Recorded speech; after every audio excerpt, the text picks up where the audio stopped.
bebelo go lwa bo diragatsi ke tla jalwa dihutsane ka yare go bolla diego ja kgojane balogi ba ditatana ba tla ka ditatana tse di matla ba ditletse go tlala go le lotatana ba ja metlotlo ba sa itatlalietse bataki ba takile Botswana bo mapesa mebala mentle se kgatla ditšhabatšhaba ba kaparintlanyane ba phaphasela jaaka serurubele sa pula e bodutswa kgomo thokwana le ga ngwala o tatšibua ka nkatšibua ka bodiragatsi thokwana e thobile thobega ka thobane thoko ga thitothoba e thologa thothi dithotaneng tlhabega mmalotsane batswana le o reke dithoto tsa mo gae le o rotloetse Motswana ka wena a itsane selo se mabogo dinkua thebana #PushaBW.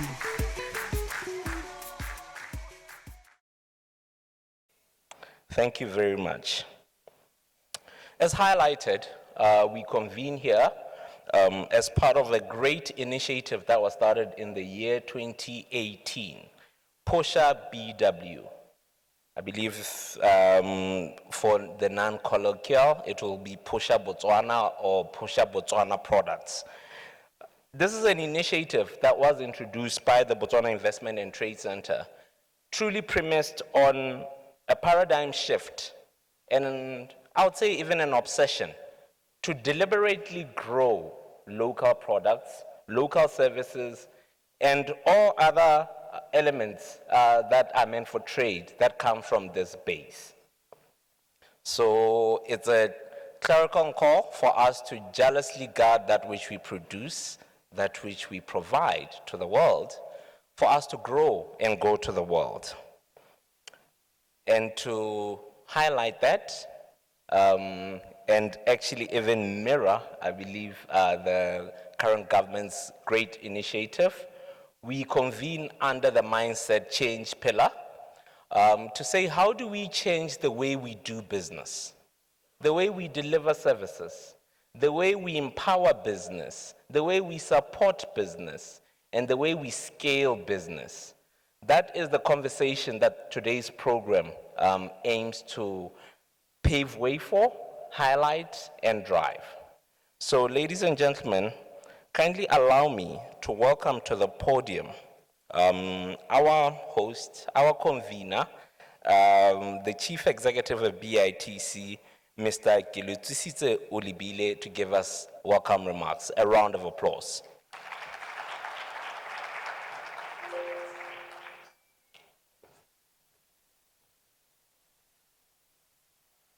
Thank you very much, Director of Ceremonies. I think you would agree with me that it's been a very successful Global Expo 2023 with the element of the EBBF that we closed yesterday. So do something if you truly agree with me. There we go. There we go. But today, we are in a rally, so we are going to chant slogans, energize ourselves in the very befitting national campaign, Mindset Change. So when I say mindset change, answer me or #PushaBW. Mindset change. I like the energy. We've really come here with a united sense of purpose. Let me recognize the Assistant Minister in the Ministry of Trade and Industry, Honorable Beauty Manake. I recognize the Chief of Staff in the Office of the President, Reli Pimutse Boyce Betela, Rene Ongwako, President of Business Botswana, Captains of Industry, distinguished guests, ladies and gentlemen. Mine is a very simple one, to welcome you to this #PushaBW forum, the fourth one that we are hosting since 2019, when we launched this annual forum. #PushaBW is really something that calls for you to introspect as a Botswana, as a company that is conducting business in Botswana, to say, why is it that we broadly have a mindset that places our goods and services as inferior? We are all dressed up in the room today. Let me see by a show of hands how many of us are putting on apparel that was made in Botswana. Very few hands, you see? This is the reality. Don't we have a textile industry in Botswana? We have. Are they not doing the right qualities that we can take up and utilize?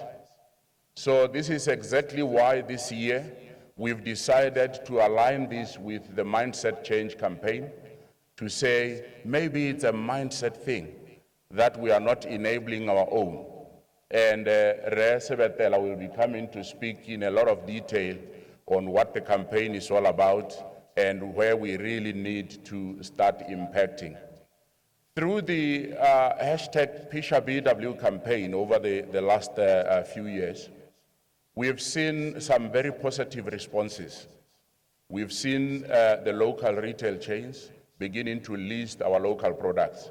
I think I can share with you that where we stand now, there's only one local retail chain store that we are still working on to finalize listing of our products.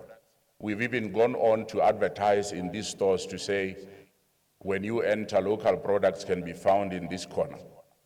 We've also engaged extensively our corporates to say, hey, let's see your import bill. If you are a mine, if you are maybe the utility companies, BPC, let us see what you are actively importing as we speak. And then we activate to take them by hand, show them where same goods that they are importing are made in Botswana, and that is getting to substitute quite a lot. So we are impacting in a lot of areas, but mine was just to stand here and welcome you. The dignitaries will be sharing these messages and rallying you on in many, many ways of their delivery this morning. You are most welcome, and thank you for coming.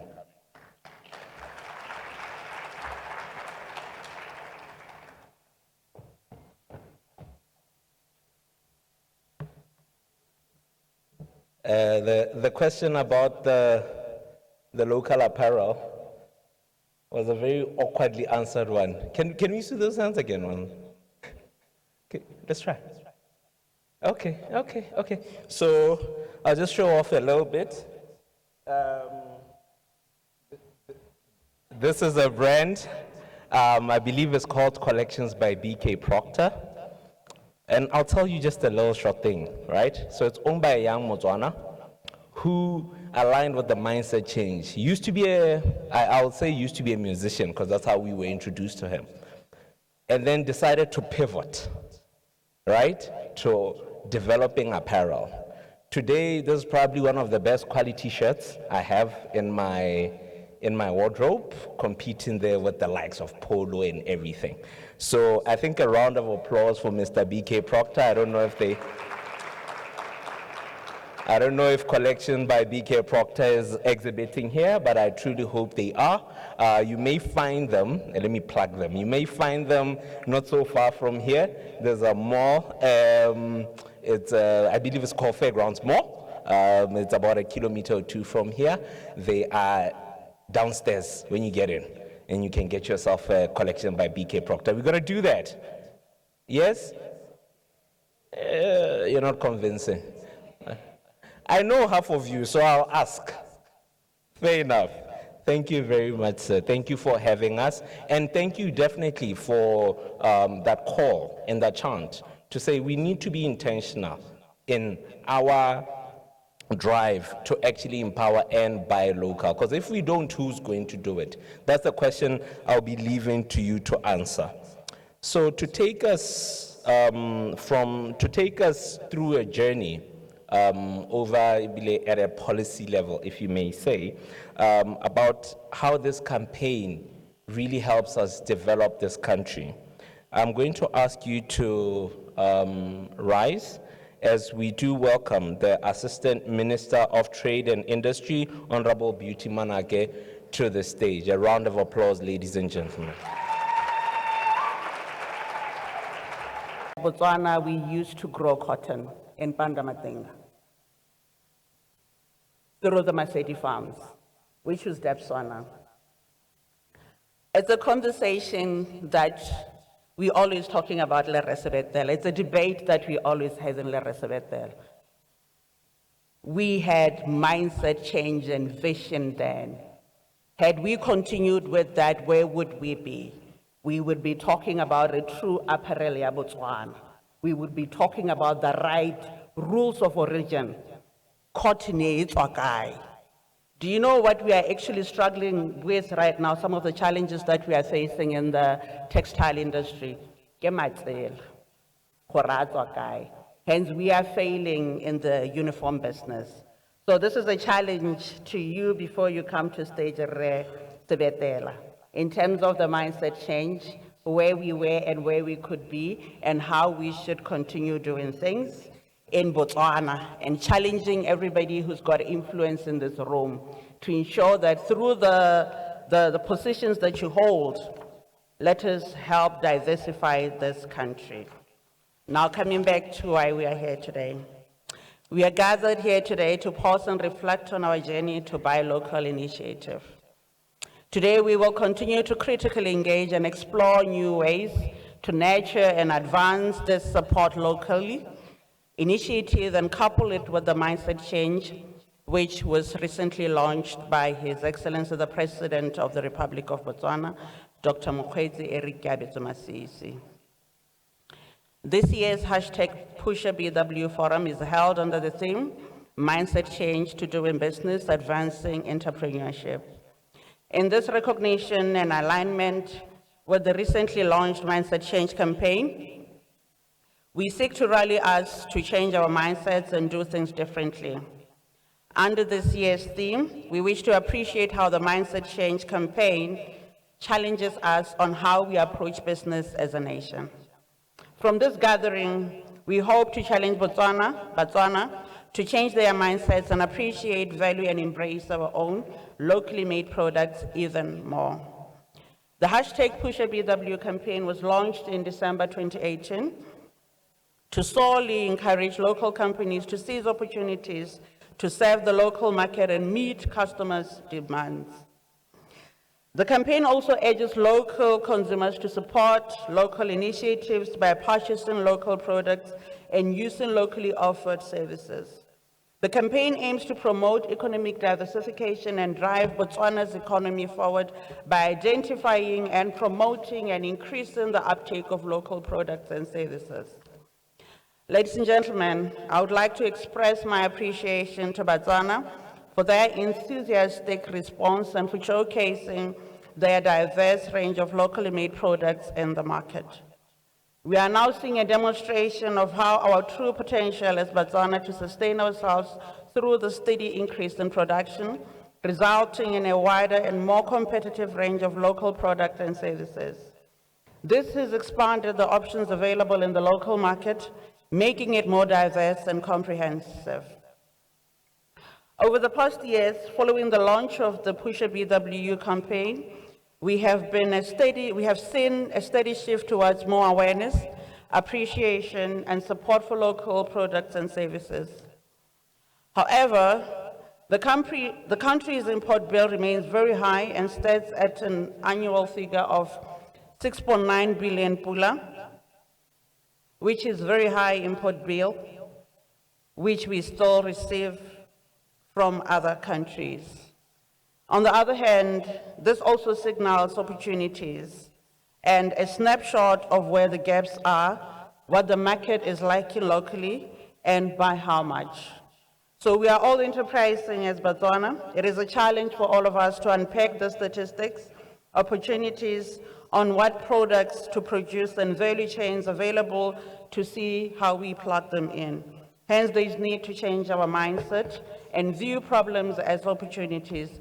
Basically, this is signaling for a mindset change. It is through this platform such as the PushaBW, #PushaBW Forum, that entities such as Botswana Investment and Trade Center, BITC as we call it, have over the years been able to make informed and targeted decisions regarding the support of local business as well as domestic investment. One of the most significant takeaways from previous forums was the lack of space for local products in retail stores. BITC has been very active on the ground to continuously and tirelessly engage big retailers to consider local products on their shelves. I'm informed that there is some significant or slight progress in this area as we continue to witness an increase in local product offerings in major retail outlets, and there is more to come. Ladies and gentlemen, I must acknowledge retailers who have taken heed of our calls and changed their mindset regarding local product quality and availability. These retailers are now actively identifying local products and uptake these in their stores, creating opportunities for local companies to learn and grow. The retail stores that have taken on this mantle are Woolworths,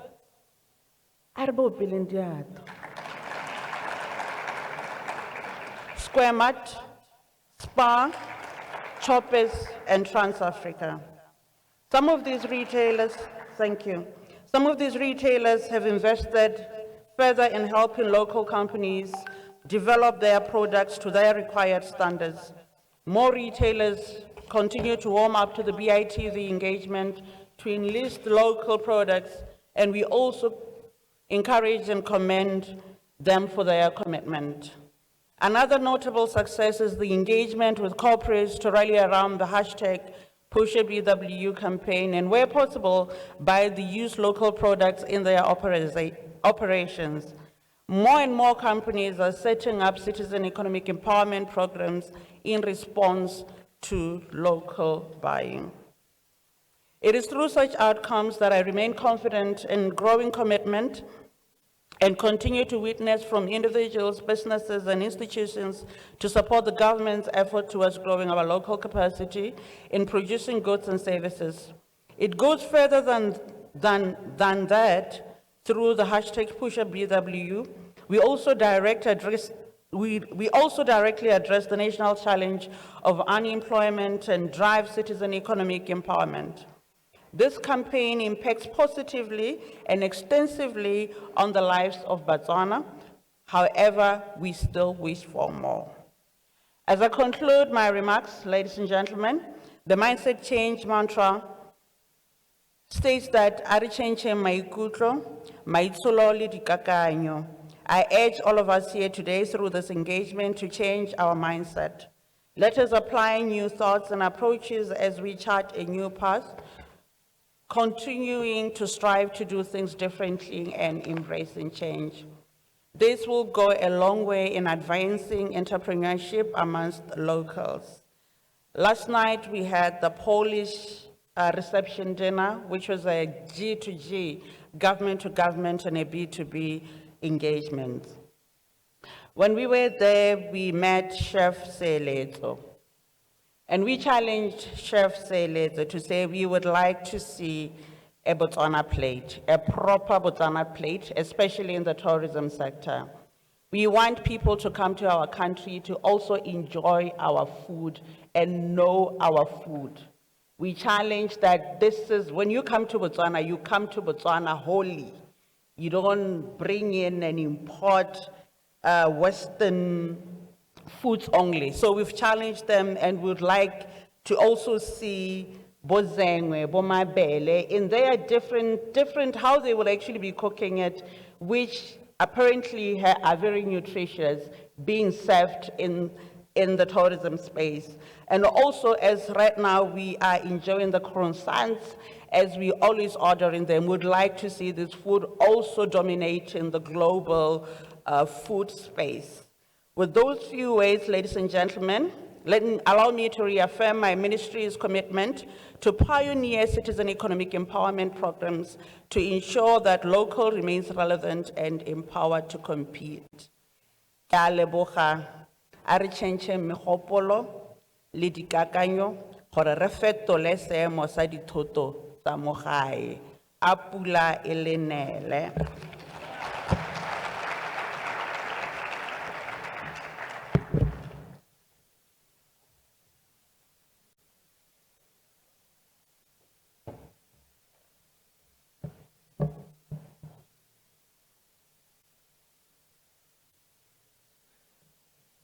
A round of applause for the Assistant Minister. Ke rata ka ha we logileng ka teng a re changeng dikakanyo gore re tokahatse dithoto tsa rona akere. So ladies and gentlemen, I think she was quite clear. She spoke very well in terms of what needs to change and how deliberate we need to be, right?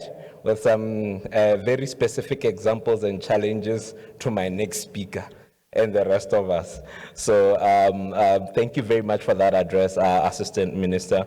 I think we reutlule, and surely 12 months from now on this very stage, we need to be hearing some more amazing testimonies.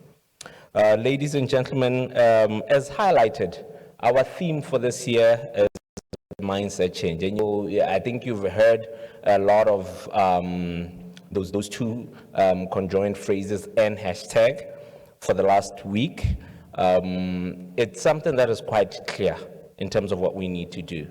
And who better to explain it than the authority charged with it within the Office of the Presidency.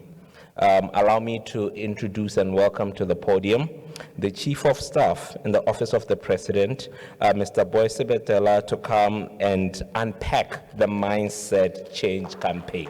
Round of applause, ladies and gentlemen.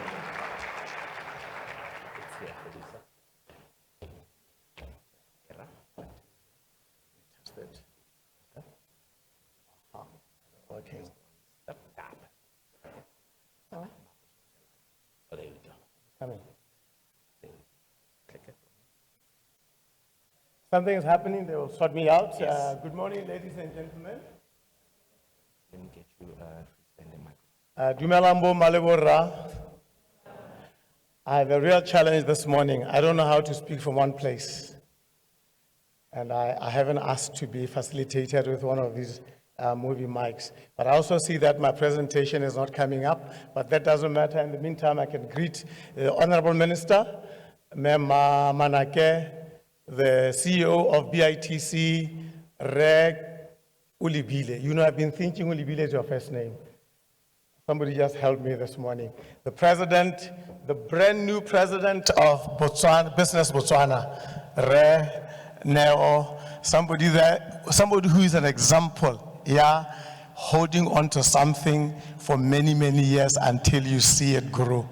If there's anybody, any one of you in small businesses want to talk to about hanging in there, it's Neo and ICT and many other dignitaries here so that we can go straight into the program. So, and let me also start by thanking Kuto. Where is she? Kuto Fox? Kuto Moahi. Hey, Kuto Moahi, yes. Where is she? Yes, let me thank her for thinking about the campaign. The very first time she thought about this event. And of course, we feel delighted that this event is being exposed to the Change and Mindset Change brand. This is for us huge because the more you hit customers with a brand, the higher the chances of them asking questions about it and even buying it. Is this mic working? So I'm going to be talking to you about Pusha BW and Change. And my thinking is that Pusha BW, customers and the business people, we are pushing both. More mindset change, because we can't push just one side. So this is the little agenda I'm going to put you through. I always start with GDP challenges, because we need to understand why the head coach of Team Botswana, His Excellency the President, is asking us to change our mindsets. The reason we must change our mindsets has a lot to do with the makeup of our gross domestic product. This is how at the end of 2021 our GDP looked like. And I hope for some of you in the world of economics, in business, you will look at this pie chart. There's one part that should bother you greatly. Anybody who wants to take a chance? Which part must bother you greatly? 20%, right? The 20% must bother you greatly because it means aggregate GDP is consumption. The biggest eater, the biggest consumer is the person we don't want to be the biggest consumer, because governments generally, to consume, somebody must give them money.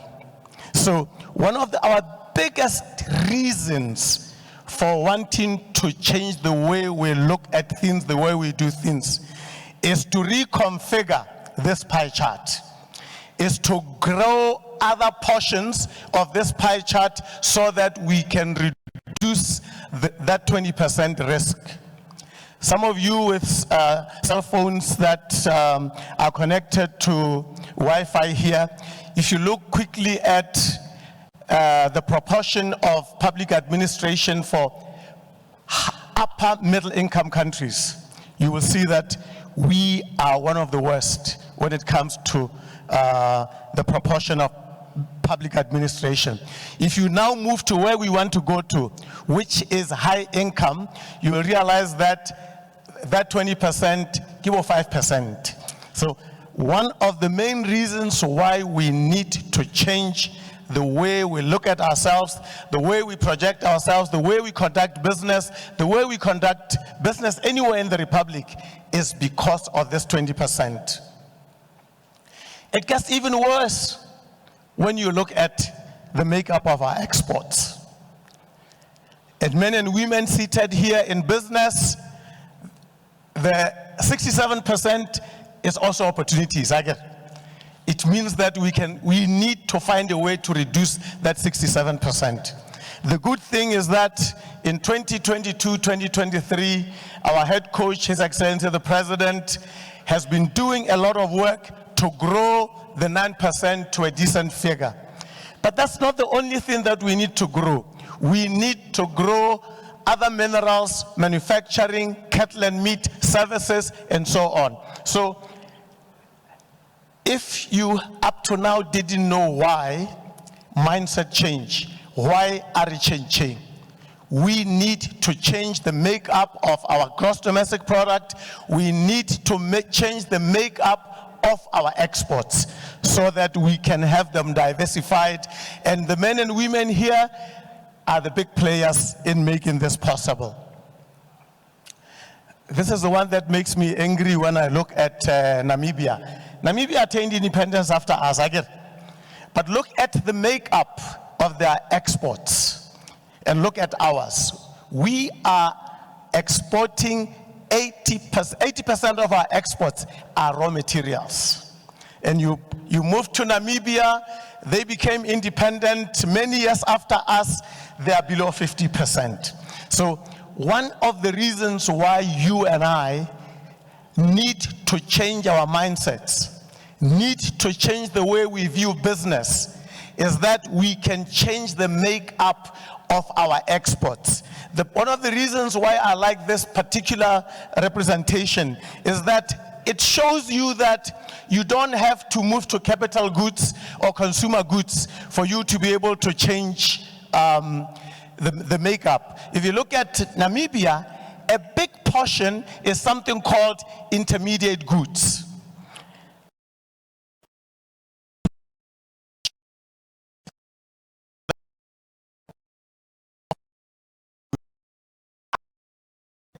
In Botswana, in Malawi, in Kenya, that you and I can buy and we can convert to intermediate goods and send to other people. So I'm hoping that as you look at these charts, you understand why the President of the Republic of Botswana, May 2021, launched the Reset Agenda, and in the Reset Agenda, a big part of the Reset Agenda, he asked us to change our mindsets.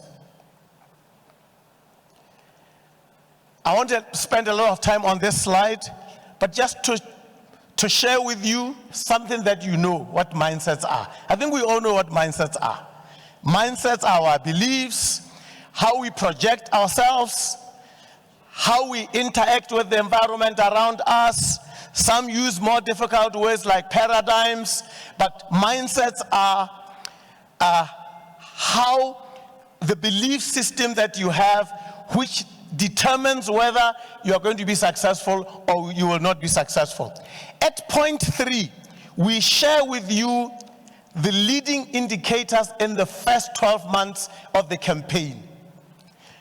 These 4 areas, timeliness, cleanliness, reduced absenteeism, respect for national symbols, we hope are results that we can realize in the first 12 months of the campaign. And I hope you appreciate why time would be one of the things that we want to deal with. Because again, in Africa, there's no hurry in Africa. In Botswana, we even have Botswana time. Now, if you are going to change the makeup of those charts, can we have Botswana time? No, we can't. We need to have the same global time. How would we? We start at 9:30. We start at 9:30. How would the meeting is 2 hours? The meeting is 2 hours. Do you sometimes wonder why some of the people you invite to your meetings come once and they don't come again? First, you start late. You said the meeting would be 2 hours. You make it 4 hours, which means that their next appointments are missed. So, 4 things that we hope during the first 12 months, all of us here can realize. Time, cleanliness. If we say Botswana should be the destination here, all types of things, tourism, investment, I think a clean environment is a big part of it. There are things we take for granted. When somebody lands at Kasane Airport, what are their first impressions of the Republic of Botswana? And where do those first impressions come from? The surroundings. And I hope as citizens, residents, and those who are visiting us seated here already have impressions of the Republic of Botswana, and they made those impressions the first day they landed at Sesrezakama Airport. I hope you also know that the first person who served them, immigration, the second person who served them, BURS, more and more impressions were formed. Absenteeism, a clinic of 7 people to serve the people of Palape. Once there are 4 people, can the clinic serve the people of Palape? No, they can't. You will be retaining people. So we think absenteeism is a big issue. The 4th one is respect for national symbols, the national anthem, the flag, the men especially. How many times are we asked, take off your hat? The national anthem is being sung. Should any Motswana, should any resident in 2023 be reminded when the national anthem is being performed? Hats off. But even me, Lulibile and some of our friends, so these are the leading indicators that we hope we can get. Why mindsets matter. I hope when you look at this slide, you will understand why the biggest asset in all nations is this, the individual. Microsoft did not grow on a Microsoft tree. Apple, that we all love so much, did not grow on an apple tree. Coca-Cola did not grow on a Coca-Cola tree. Somebody's mind thought about it, developed it, grew it, and today, if you go into any shop, you are likely to find a cold Coca-Cola. I get it. In fact, some of us know, if you want to find a cold Coca-Cola, where do you go? To a bar. Because in bars, they drink other things. The soft drinks are almost always cold. But the biggest contributor to any economy is the individual. the mindset change, moving us from middle income to high income. Men and women, citizens and residents sitting here, the biggest factor, the biggest player, it's me, it's you. Economies are constructed in the fashion that you see here. It starts with my economy, family economy, quota economy. In fact, the other day I was talking to councillors and I was asking them, what is the biggest driver of your ward economy? What do you think the answer was? If you asked any chief in Botswana, what is the biggest driver of your village economy? If there is no village economy, there is no district economy. If there is no district economy, there is no Botswana economy. But it all starts here, the individual. That is why the mindset of men and women, the mindset of our children, my mindset, the way I view the world is extremely important. I didn't spend time on this mindset issue, but scholars of psychology and behavioral sciences say there are two types of mindsets: growth mindset and fixed mindset. And as I say, Neo is an example, a living example in this country of a growth mindset. He has never given up on what ICT can do, or on how government can help ICT in the Republic of Botswana. People by growth mindset, when they get a rejection letter from YDF, when they get a rejection letter from BDC, their answer is not yet. Not yet. And I know a few of you here, but not yet, who go back and polish, and they don't count. They don't say, level 5, I give up. No. There are some of you seated here, Baba Palezwingi standard 7. Baba Palezwingi form 3. Baba Palezwingi form 5. You said not yet. Not yet. Today, you are an executive in some company. Fixed mindset on the other side say, we are landlocked. Risule.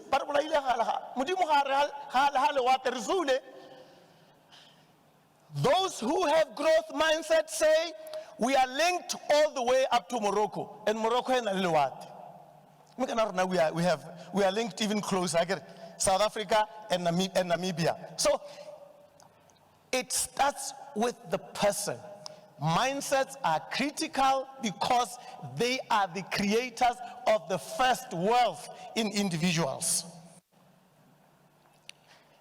A very brief discussion on what I label pusher BW mindset imperatives. And I would argue that pusher BW is about national pride. Pusher BW is about national pride. It's about men and women who look at their flag. You know, now when I'm watching Teboho, Litsile, the best part is when he's on the podium and the national anthem of this republic, blue, black, and white flag is raised. For me, I feel like it's when the national anthem of your country is played, when you see the blue, black, and white flags, some of you who've traveled, I've traveled with Americans, they love their country. But it's somewhere in the chest. They will stop, stand, and somewhere in the chest. I don't know if they still do it. Many years ago, in their schools, Pagela, the flag went up and the boys and girls bought Palapina.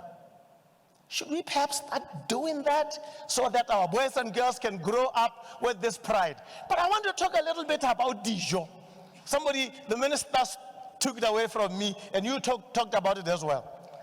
Dijon tourism. You travel around the world, only Ethiopian restaurants, only Mexican, only Vietnam, only this and this. In this country, don't we have special foods that tourists should be coming here just to taste? I mean, there's no tribe in this country that cooks mukoto like us. Nobody. But what are we doing about it? It's just for the Nsu and Manyalo. Why aren't tourists leaving Botswana with frozen mukoto? Why aren't they coming out when they get into the village of Palape? Mukoto regisiwakai. National pride. Food tourism, heritage tourism, our monuments. Do you know in most villages, those monuments are dilapidated? Anybody here from Sorue Elimolontoni, the beautiful UCCSA churches made of ancient rocks. You visit Barcelona, you go to a church, they make $50 million every year. Illegori, historians just visit the church to understand the history of a church. A church younger than UCSA in Sorue, UCSA in Kanye. We are sitting on gold, we are sitting on wealth because our mindsets tell us it's just a stone. It's an ugly old church. May we travel around the world. The funny thing is, when we are traveling around the world, do we visit these churches? Yes, we do. I visit them all the time. If you are in Atlanta, Georgia, do you visit the Martin Luther Memorial? You do. What do you go and see? Why don't we have Sekedi Khama Memorial? Ruth and Teresa Khama Memorial. Why don't we have these things? We are sitting next on top of wealth. Cultural values. And I'm going to finish just on cultural values. Do you know that Bowa we AC, ki cooperatives, ki bo business Botswana? When Botswana said, "Wa we AC ha we eli," rona gone businessmen and women. Businessmen and women, we are solo. We, Business Botswana, and I can attest to it, I'm a member, Business Botswana is struggling to organize associations, business associations, because we want to work alone.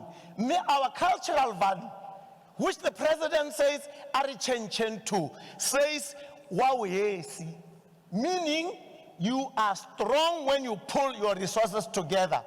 As we want to promote Push BW, I want to challenge you. If there's a mindset that we must listen to Ratia Setaku to return to, cooperatives and business associations. Mahisa. Do you know Mahisa is not too different from venture capital? Mahisa. It's not too different from venture capital. It is not too different from angel funding or equity funding indeed. These things are in our culture, but we are not using them. Because we are not using them, the Mausu Zarona remains the Mausu forever and ever. They will never be Microsofts, they will never be Coca-Colas. In other words, they will never be global companies. Mwaseka Pohu. Again, you pardon me now. Mwaseka Pohu. Do you know we try, we give up? Mwaseka Rona. But there are a few of you here who I know. Kepaseka Pohu. Hate Mwaseka Pohu ha swelin dragger. Pusha BW, for it to succeed, will need Botswana and residents who don't give up regardless of what the challenges are. So, when the president says Arichenching, I want us to know he's not asking us to go and look for anything foreign. He is saying, go back to your socio-cultural, socio-anthropological values. Pusha BW will flourish because we will work together. I'm not going to go through all of them, but I like everything is possible. Your neo outfit can be operating in the US in 5 years. All of us here, if we really embrace change, mindset change, everything is possible. Your outfit that is now operating in Sorue could in 3 years' time be operating in Mozambique. Are we able to think like that? Change is pushing us to those extremes, to those ambitious goal-setting attempts. Thank you very much.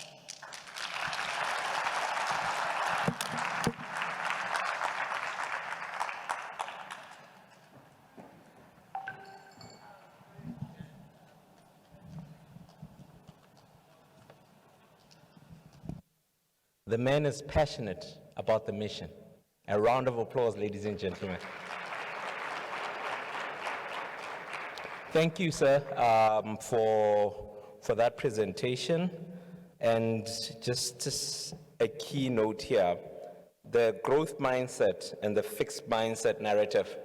I don't think we all wake up and think about it. But if you do give it a thought, it's something that if we obsess about, we'll definitely be in a better place. So, sir, thank you very much, and wishing you all the best in making sure that this is a very successful campaign. Thank you. Let us pause and imagine. Imagine a Botswana where we all supported local, from products to the arts to local initiatives. We would help to grow our local industries and empower our local communities by creating jobs. Imagine a Botswana where we all made buying local products a priority. We would help to diversify our economy and enjoy quality local products as we build strong local brands. Imagine a Botswana where we have strong production capabilities. We would be able to build export-led industries and promote a self-sufficient Botswana. Imagine a Botswana where local business is thriving and our economy benefits every Botswana. Let us not only imagine, let's make it our reality. Let us support local, buy Botswana and grow our country together. Let's support all things local. #PushaBW. Our pride, your destination.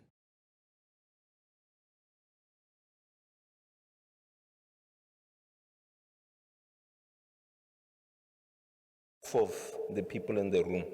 So every effort will be made to check if we're buying local produce, and I'll hold you accountable.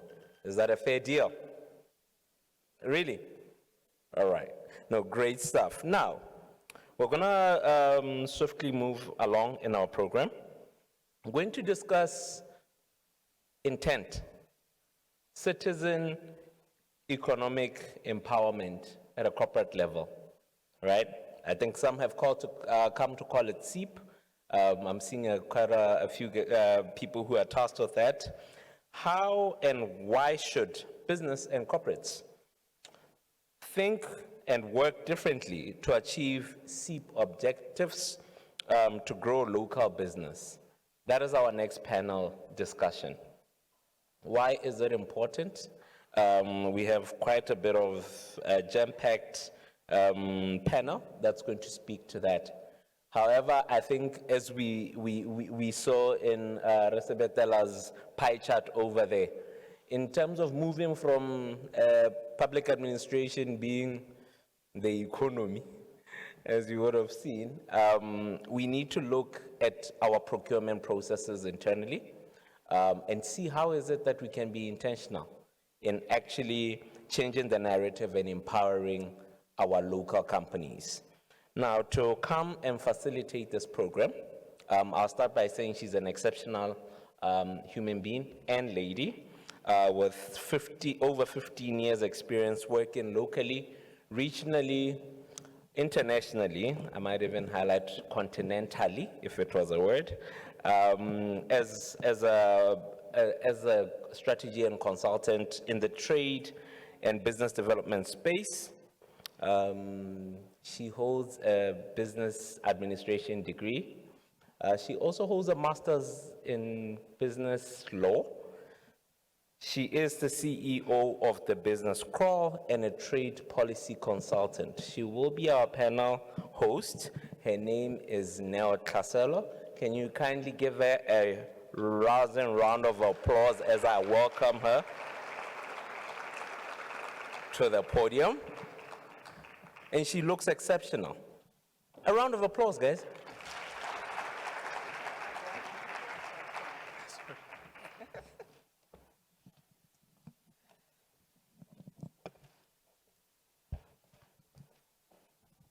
A very good morning, Dumelang.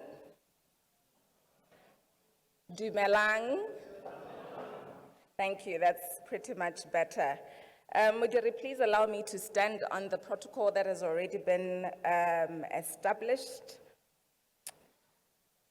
My names have already been introduced. However, may I just kindly make a correction on the master's degree? It's international business with law, because business law is a module, and in actual fact, it's a specialty for trade lawyers. So I might get into trouble for that. Thank you very much. What an inspiring presentation as well from the speakers. However, I would also like to add a suggestion, Re Sibetlela, to say that why don't we also add languages for the next 12 months as well. I'm saying this because in 2016, I had the privilege of attending the World Festival in Russia. I was one of the private practitioners who were chosen by government to attend. The World Festival is a gathering of politicians, trade and economic experts, traders, etc., all development partners in their own, segmented areas. And the opening remarks, President Putin addressed all of us in his language. I remember sitting next to my friend Masekgoa Seutlali, who is from Lesotho. She's now a member of parliament, a specially elected member of parliament. And she said to me, "Manyo, yanung jwale tabaye ya reng." We looked at each other and we laughed, and we looked at the entire room, and people were really looking very confused. Most of us, because obviously most of us, we were coming from all over the world. And President Putin was confidently addressing us in his language. And she said to me, "Jwale re etsa jwang?" I said to her, "Let's just nod our heads here and there. Let's just applaud when the Russians applaud, so we'll just go with the flow." And she said, "Manyo, ha ke tle go dumana le taba e ke sa e utlweng, e ke sa e memelleng." And then I said, "Okay, no, that's fine." So last year she actually called me, they were hosting the Russians in Lesotho. She called me and she said, "You better come because I want to revenge." Ke a go bua ka Sesotho. Ke a go bua ka Sesotho. So I said to her, well, it's important that we also are proud of our languages. So that is just my small contribution to say that in our boardrooms, if we are all Botswana, can we, hold our meetings in Setswana? And then, Mr. Okonko, you're quite lucky. I'll consider you. I intended to actually facilitate in Setswana. And I must say also in Nigeria, Oyo State is my second home. There as well, meetings, sometimes I get lost. They speak in their language, they forget I'm there. So I think languages is very, very important as well. Let me not take much of our time, ladies and gentlemen. It is prerogative of the government to formulate policies that will facilitate business and economic development in the country. Our policies indicate what we stand for as a nation. Our foreign policies also define our relationships in the League of Nations. These should not be taken lightly because the saying that no man is an island is particularly relevant. And I want to believe that is why we need to appreciate the takeoff of the Global Expo that started with Botswana EU Business Forum. We need to clearly specify our aspirations as a nation, and I believe we have. Resibetler spoke of the Reset Agenda, Vision 2036, our Mindset Change Campaign, etc. And identify our partners in progress within the League of Nations with appropriate initiatives. Appropriate initiatives being one that is centric in the subject matter that I'll be facilitating this morning, the Citizen Economic Empowerment Policy, the CEEP. The first set of panel discussion will unpack Citizen Economic Empowerment Policy, how and why businesses and corporates should think and work differently to achieve the objectives of the CEEP to grow local businesses.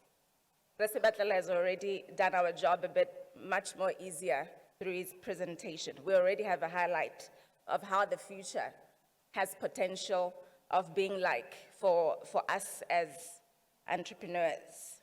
A very vital subject matter, taking note that 57 years of independence, which we just celebrated recently, implies that the horizon for business and economic development is very wide.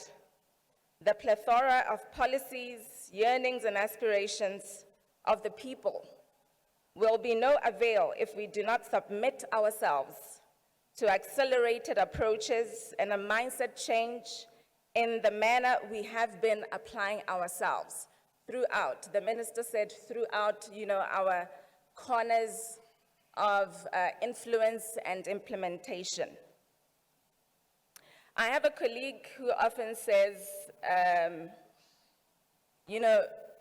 now what is the bottom line after, a submission? And I'd like to say that the bottom line is the individual economy, which Resibetlela spoke of, the welfare of the citizens, and acceleration of local businesses. The Pusha BW Aricheng is the bottom line. Ladies and gentlemen, at this juncture, let me call to stage my panelists, of whom I'll be unpacking this discussion with, in the order as it reflects on the program. Re Resego Kiipitile, who's the supply chain manager, Murupule Coal Mine. Please put your hands together as he comes to the stage.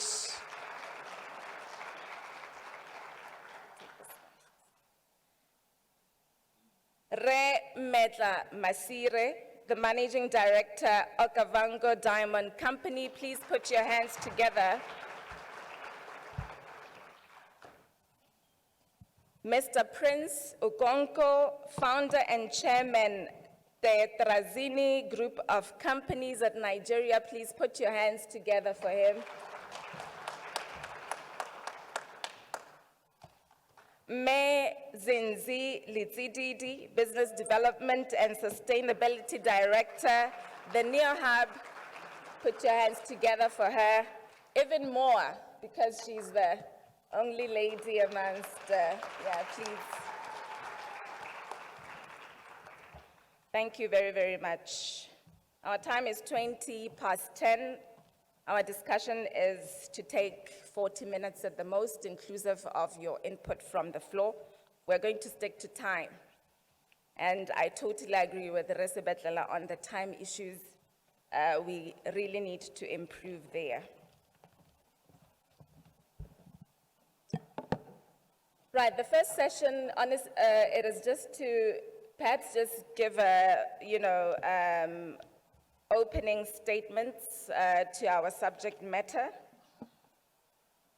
so that we then flow into the specifics on the second round. We'll just have 2 rounds, and then thereafter we also exchange with our development partners on the floor. I'll start with the Reki Pidile. The transfer, okay, just a moment. Okay, thank you. Resego Pidile, the Citizen Economic Empowerment Policy in Murupule Coal Mine. Kindly, if you can make an opening statement by also sharing of the support to the CEP and the strategy that is in place currently. I think that should also form part of your introductory remarks. Thank you, Neo. Honorable Minister, CEOs, the newly elected president of Business Botswana, a colleague of mine, Renon Mwako, and Chief of Staff, and the audience, Dumela. Citizen Economic Empowerment Program at Murupule Coal Mine BITC would know that I was reluctant to come to the stage for the second year running because I was here last year.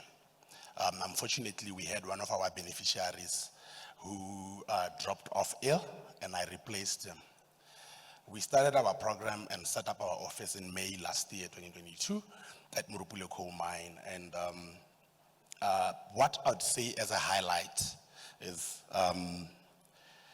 in the year 2022, Murupule Coal Mine, through the efforts of citizen economic empowerment and supply development to create opportunities in its supply chain for citizens of Botswana, we spent 149 million on citizen-owned companies, and that accounted to 29% of our total budget spent. When we started the program, we had set ourselves a target of 1.5 billion in 5 years to spend on citizens. And that accounts to 50% of our spend over 5 years. The best thing, and the reason why I didn't want to come back here is the results should speak for themselves. And I'm telling you now that as at the end of September, from January to end of September 2022, Murupule Coal Mine has spent 342 million on citizen-owned companies. That accounts to 51% of our total spend as at end of September. What we have done is we, like I said, on the plans that we had on the stage last year, the first thing that we did, we set ourselves targets. And then we identified key areas where Botswana have the skill, and identified partners that will help us capacitate Botswana to be able to do work with us without compromising our production. I hope you know if our production is compromised, we wouldn't have the slides. Hence, Murupule Coal Mine is the jewel of this country. The first capacity building initiative that we put into place, Resebetela, through his presentation, I was so happy with one slide, the biggest slide, some mindset change and going back to our roots. Wow, yes. Oh, yes, we brought partners, financial institutions. We signed memorandum of understandings with 8 financial institutions. Some of them being citizen-owned micro lenders. I would say Tekano, because Tekano Group, and they're the best performing financier in our program. What they do is when you bid for our work, you might have noticed that for the duration of this year, most of our advertisement of tenders was in public tenders. And by nature of our business, you need a large capital outlay to get equipment to do mining with us, and financiers will finance you to buy that equipment and do work with us. One of the biggest things as well that Rasebetala has said here is the growth mindset, never give up. I had a conversation with one gentleman, youth, very intelligent yesterday, at our stall here. The guy was dejected on the number of times when he said, "Sip, you'd say this and you do the other thing." He was called over and over for quotations in other mining entities, and he never got the job. I told him, never give up. I've seen people cry like you, but they've never given up. They've grown. As an example that Rasebetala has said. And at Murupule Coal Mine, I've been preaching this year, that we are open to doing business with Botswana, and Botswana should come and access those opportunities that we advertise in the public domain. Thanks. Thank you very much. We'll get into details. We'll get into details as we go on, but quite impressive statements there, and you know, from the commitment side of Murupule Mine. Ramasiri, we're quite excited about the groundbreaking citizen sales model, which we just got to learn about to empower the BW diamond industry. So as you share on Okavango Diamond Company and its contribution to inspiring more of participation of the citizens, especially in this industry. Kindly share what this specific model seeks to achieve. Thank you for giving me an opportunity to share with you what ODC has done. But maybe let me start by first explaining what Okavango Diamond Company is for the benefit of those who are from outside the country. We are a government-owned diamond marketing and selling organization. We've been in existence for the last 10 years. And we basically sell the Botswana diamonds. We add value and we sell the diamonds such that we can maximize the returns that we give to government.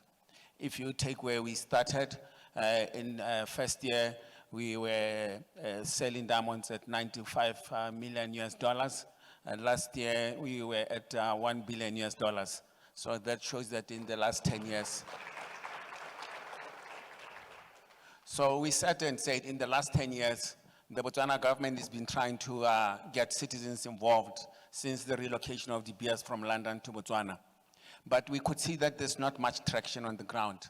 There has been a lot of talk, but we were seeing that in our auctions, very few citizens were participating.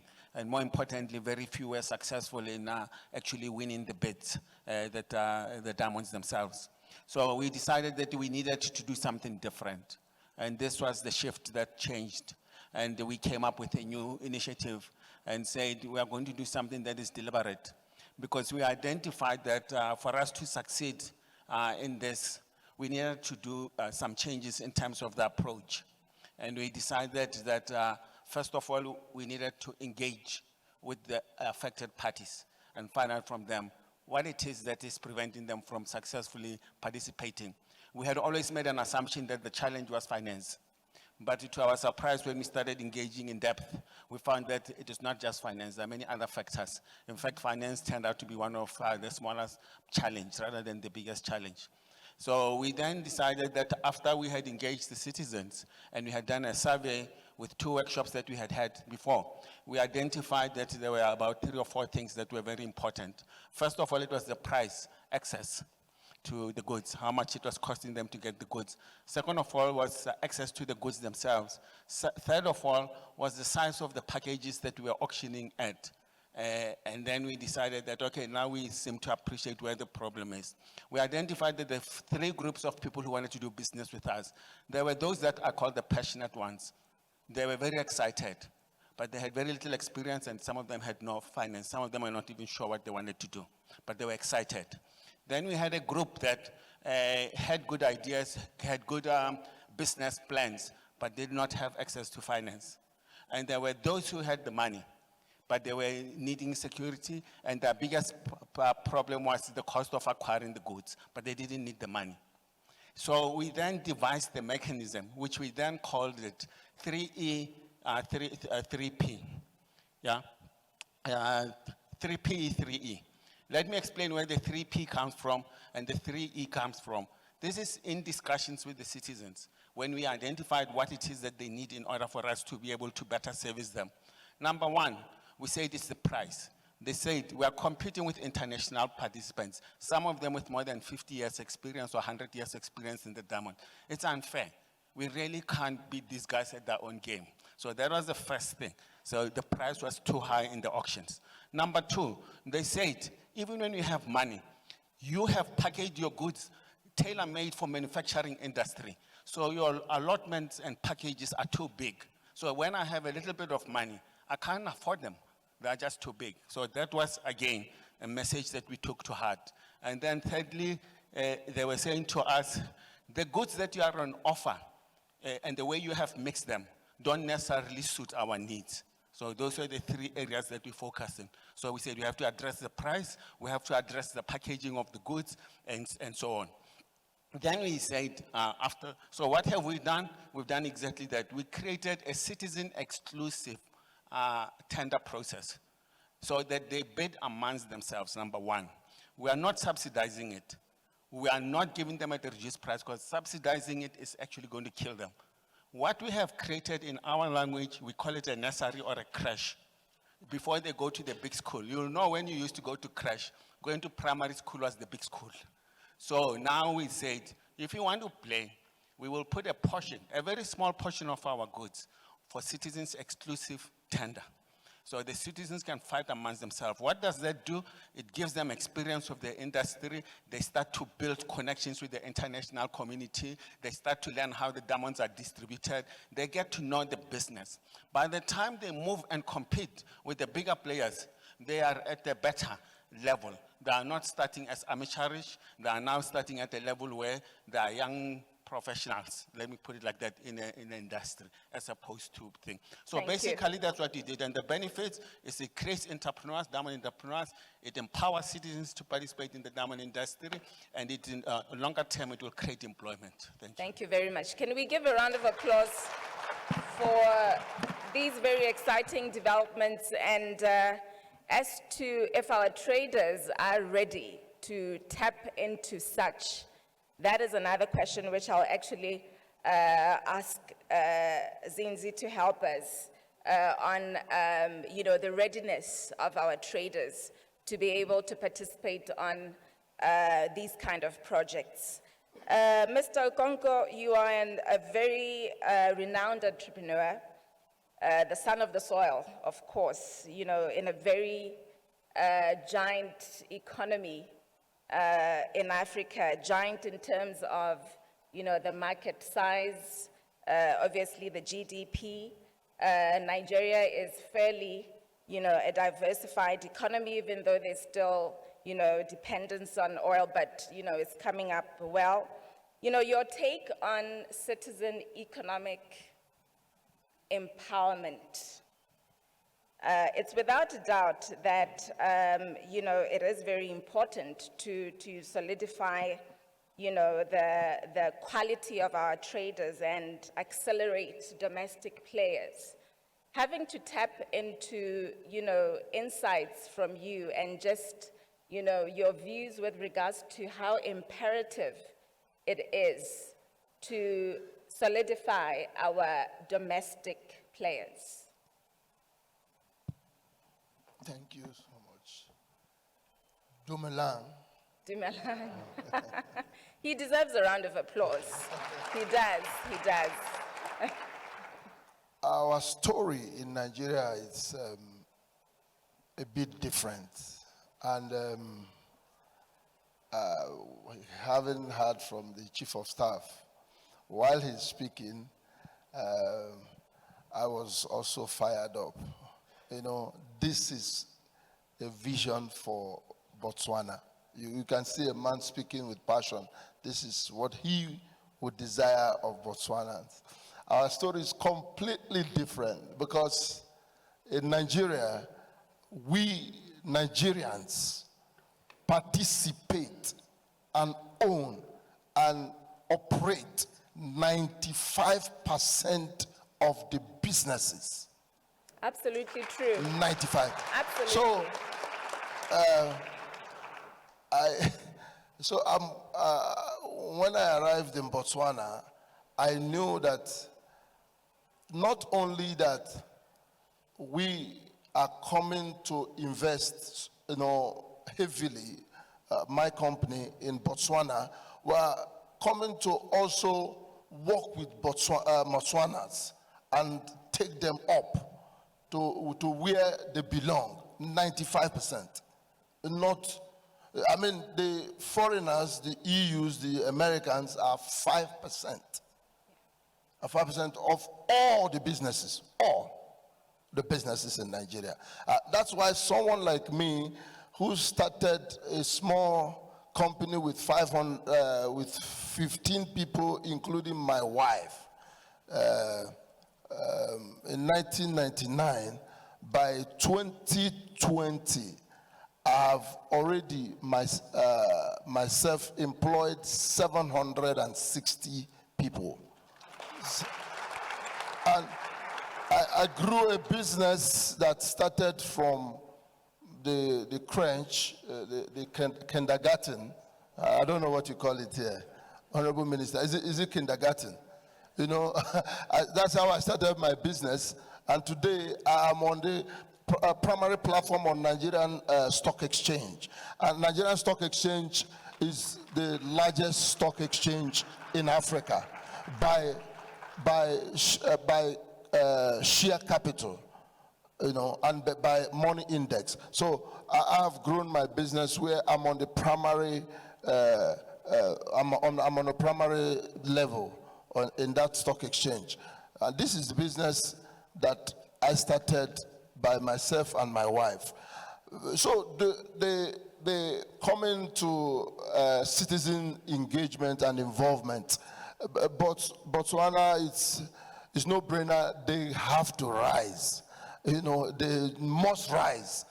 There is no better time than now. Yep. It is one of Chief of Staff's last, this thing, when now. So that's why someone like me got extra excited that we are coming into Botswana. We are feeling at home. This morning, Mr. Kels was asking me how am I doing. I said, I'm at home. I'm at home in Botswana. We don't see Botswana and Nigeria different. We see it as a home for us. But I want to see many people in this country rise and take their stand and take the business. Take the business to where it ought to be. It belongs to us, the citizens of this country. It is not time to say, I'm trying to change my mind. Change your mind. Especially so many people who also, the words they use is, I don't have money. I don't have money. That's not true. Get the vision, write it down, and we will help also to get the money and put the money. First thing is to write down your vision. Don't be discouraged. Whether the citizens will rise, they must rise. A round of applause for that introductory. And I'm quite happy to hear you say you feel at home here, because when I'm in Nigeria or your state, I feel at home. So it is very, very important, especially under the flagship of the AFCFTA. Part of the mindset agenda, he did say, Mr. Sebetlela, that we should be able to emphasize at a very extreme level. And part of that, it means that, when we export within the continent, we should be able to trade as brothers and sisters. We should be able to bring this singular market into effect. But that can only happen if we change our mindset. So your success story is very inspiring, and I want to believe that we have taken some lessons from there. I want to believe that from what you said about citizen economic empowerment, it starts first by you as a trader believing that you are empowered. You should believe that you are empowered before looking into the pronouncements within the actual policy of the CEEP. Zinzi, your title also includes sustainability, and sustainability has been a buzzword lately in a lot of both continental and global issues, whether we speak to climate change, whether we speak to trade, economics, etc. And relating to this very subject matter, the sustainability within our projects, your take on cultivating sustainable trade. It's a word that the minister also likes using. We did share stage together when we were launching, we did launch a research paper that was actually spearheaded by BITPA, and she did stress on sustainable trade. So we have heard of the exciting developments that are coming up, which traders can speak to through the CEEP to not only grow local businesses. How do we also sustainable local businesses. And you can perhaps couple that with how then to ready ourselves as traders to be able to tap into the opportunities that have been availed and our two speakers have already alluded to. Thank you so much. A very good morning. All protocol is observed. Maybe before I answer you, am I audible? Okay. Before I answer you, let me share a bit about my journey, because more than anything, it's a mindset change journey. A good 3 to 4 years ago, I left a very good job. And out of choice, but one of the biggest reasons why I left my job was to be an entrepreneur. Why did I want to be an entrepreneur? I wanted to send a message to my people, my fellow young people, that being an entrepreneur is a career. It's not a fallback plan, and anyone can decide if they will still be with corporate or be an entrepreneur or be a civil servant. It was a mindset shift. And in that journey, my mind has been shifted more than I could ever imagine, because I realized, earlier on, Chief of Staff gave 2 very profound examples. Now, the time is now, and nothing is impossible, or anything is possible. If you put your mind to it, you can actually achieve everything. So part of what I then started with a group of people is what we call the NOAA Hub. It's an incubator, an accelerator, a business development and entrepreneurship development center. But one goal we had in mind: for you to be a part of our family, setho botho, your character is very, very important.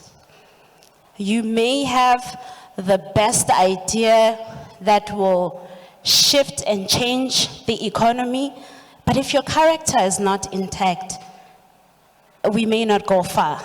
And the reason why that character is important is along the journey you realize emotional intelligence, very key in running businesses.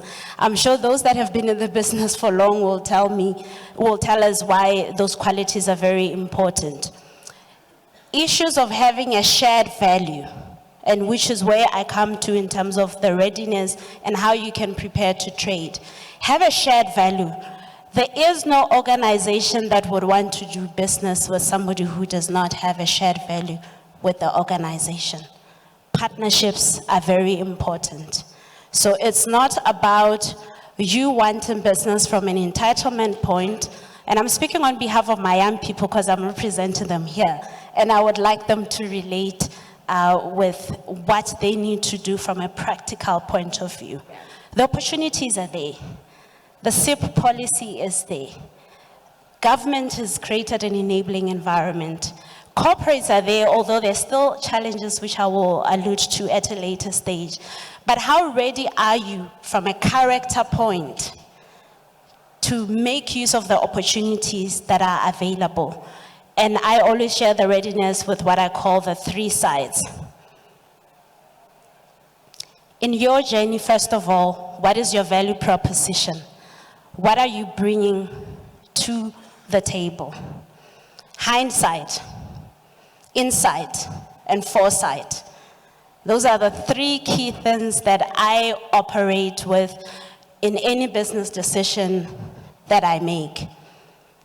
Hindsight, lessons learned, challenges that you're facing, and how do you convert those challenges into business opportunities?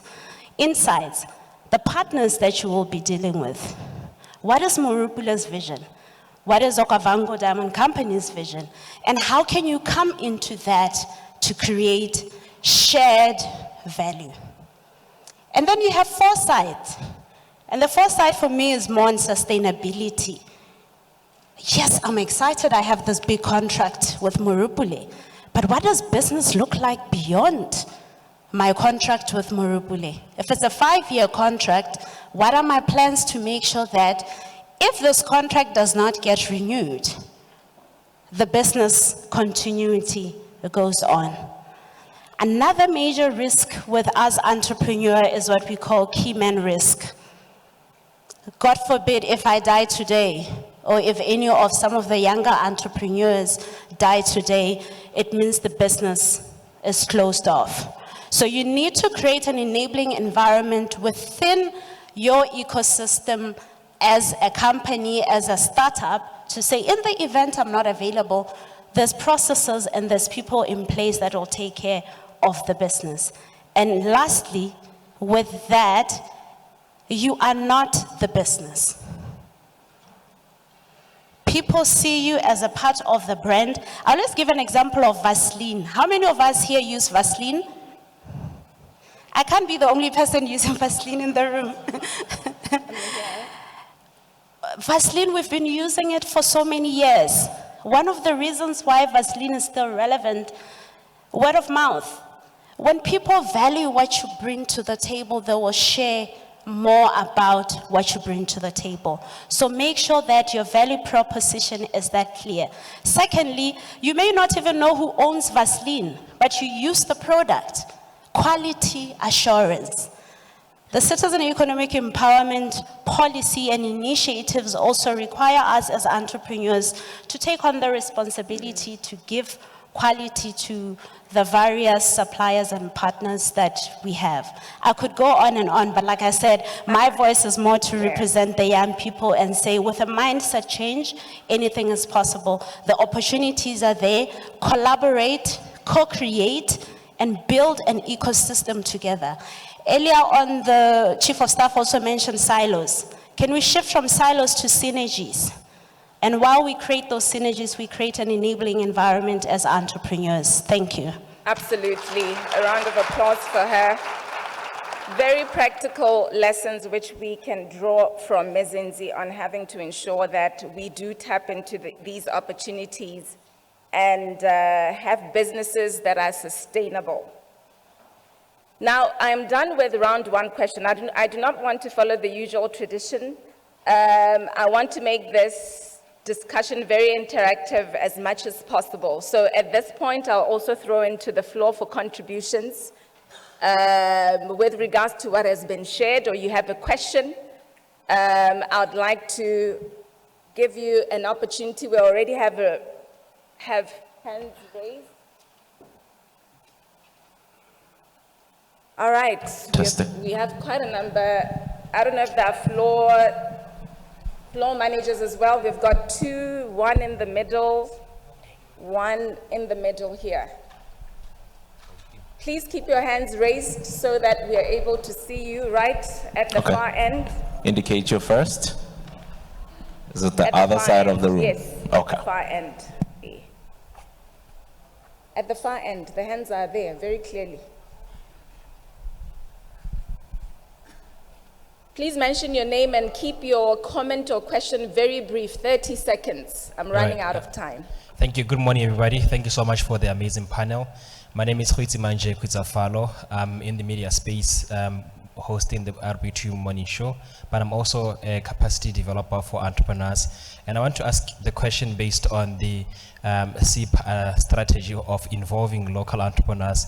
Do you find the structure of our ecosystem in Botswana, I'm talking from the way all different ecosystems, capacity building in a sense, do you find it difficult, or do you find it making you difficult to help entrepreneurs the best way that you can, highlighting the issues of silos, highlighting the issue of having so many generals firing the same enemy? You have other people operating on one side, others operating on the other side. Thank you. I wanted to understand from you if it's something that is a disadvantage, or is there a way that you are looking at it? Thank you. Please keep it brief so that we take as much as input as possible. Yes, do we have hands on these two blocks? Yes, we have one. Kindly be attentive to the hands so that we do not miss anybody. Thank you. My name is Thabo Molefe. I would like to say that Mindset Change is a brilliant campaign coming from Botswana. And Reo Konko, welcome back to Botswana once again. There's a district called Katling. There's land waiting for you there. What I want to say is implementation, Bagaitsu. We are a 95% led economy by employees. Rokonko, in one of your deliberation, you must speak about the hunger in Nigeria. We are led by an economy that has people that are being paid on a monthly basis. Therefore, the hunger to support entrepreneurship is not there. Let us start having granular ways of which we can actually start implementing our things. It's 30 seconds. Right, thank you so much for respecting time. May I just advise my panelists that please take note, because I'm just going to take 5, then you address, then we round up and get into the second session. We have a lady, yes, please, 30 seconds. Good morning, my name is Tirala Ramasedi. I'd just like to possibly as well say to everyone in the room that majority of the times when we do have these great programs, we focus externally.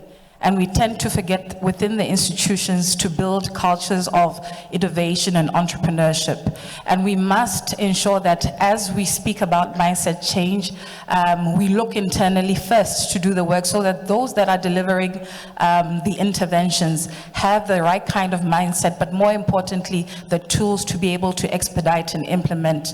We know that there is issues of productivity within the country, so we need as a solution to look internally first and empower employees to be able to drive change. Second point is the aspect of mindset change when it comes to closing the gender and leadership gap. If you look at our panel this morning, there is one female represented. Yes, we do understand the intersectionality and dynamics of issues. However, we need to start involving or including indicators of gender issues within our monitoring, evaluation, and reporting as well. Thank you so much. Thank you very much. I'm taking the last 2. Please keep it very brief. Good morning. Yes. My name is Kutlana Ndwahai. I'm a PhD student in the University of Botswana. My question to the panelists would be, as we move to a knowledge-based economy, I haven't really got the essence of where we are as Botswana and Botswana companies and entities in driving Botswana to a knowledge-based economy, especially yielding into indigenous and intangible heritage and culture. Thank you. Thank you very much. One last. I'm sorry, I'm running out of time. I'll just have to take one last question. I think it's still morning. Good morning. My name is Abel McErick. For me, I would like to appreciate the platform that we have here. However, I would like to say I would have appreciated it more if it was not more of like an interview to the individual panelists, but to make it a discussion, because we are talking about CEEP here, but the questions are more tailored into what they are doing in the organization. But we should be focusing more on the economic empowerment for citizens as a country, the platforms created, financial assistance, challenges faced by youth, female empowerment in this particular topic of CEP. Where do we get assistance? How do you access facilities on those? Thank you. Thank you very much. At this point, I'll throw it to our panelists. And I must say that I want to believe that what you're asking us to stir, we are quite aligned. We're quite aligned, and we cannot speak of the CEEP without having to put on the table the practical, or rather the programs and the initiatives that are there in order to make the CEEP active. So still, it is a balanced discussion. Yes, we will speak to the challenges. However, we will not dwell on the challenges. It is part of the mindset change. Zinzi did say that it is now time to rise above those challenges and translate them to opportunities. So it becomes very imperative that we bring practicality as well to the discussion. I don't know how we're going to do this. They did not particularly say who should answer what, except those who mentioned Mr. Okonko's name intentionally. So I'm just going to take this as our last round as you also address the questions. Starting with you, Resego, we can just go right up until Remasiri. Yes, thank you, Neo. What I'd like to say, I think it will answer most of the questions that have been asked here, is the evolution of citizen economic empowerment since independence of this country. The government of Botswana has made it possible for any Botswana from anywhere, from any background to shine. As an example, my benefit from citizen economic empowerment, I have free education without paying back anything from standard 1 up to university. And I did my university in Bristol in England, a very prestigious university, sponsored by government of Botswana as a grant. Over and above that, it's time now for me to use the exposure and the knowledge that I have to activate the entrepreneurship culture in Botswana.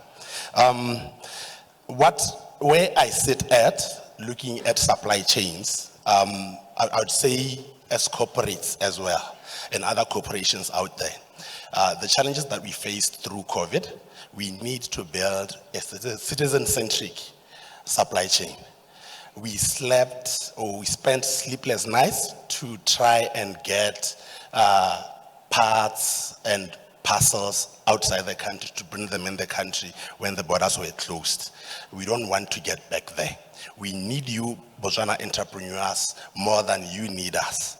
That's why we want to empower you, close the gap between yourselves and foreign counterparts so that we build resilient supply chains and de-risk our operations. The ecosystem, it's my job to make sure that it works because I benefit as Mrupulo coal mine. If I don't get those parts within our supply chains, if it's not resilient, then we don't have coal. Without coal, there's no electricity. The economy is shut. Thank you. Thank you very much. Mezinzi, as you also take us through your views on the questions that were posed, please do also add on to how we can rise above the challenges that are currently ongoing, whether operational or at policy or legislative, for us to be able to really empower ourselves as traders. Thank you so much. I'll start first with the challenges that entrepreneurs face with obviously a corporate background. I understand them better. Number one, as we know, government has recently revised the public procurement law. But as corporates, what initiatives have we done within our procurement policies in the different companies that we have to ensure that they are an enabling environment? Example, payments.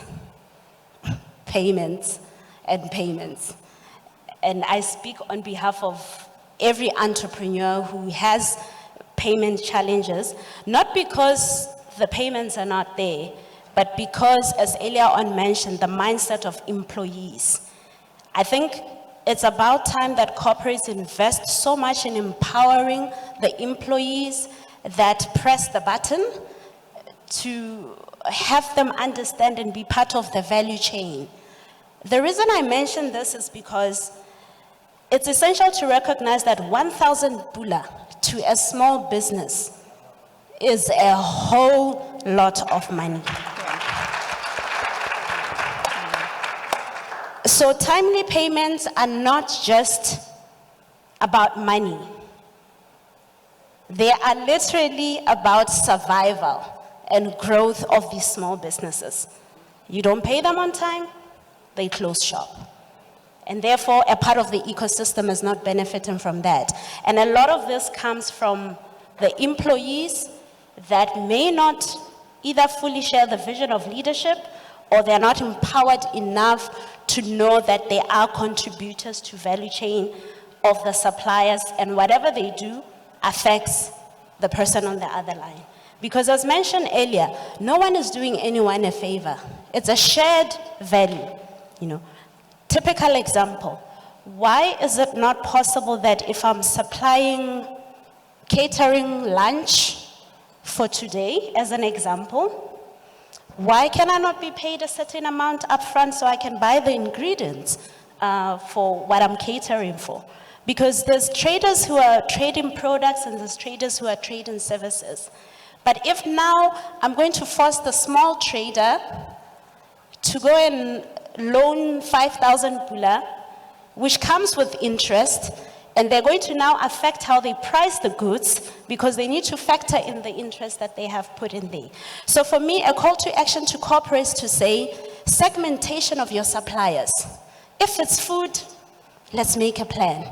If it's makeup, let's make a plan. The similar way, I could have a card as a corporate and go swipe Guanandos. So let's also ensure that with our younger entrepreneurs, there's that enabling environment.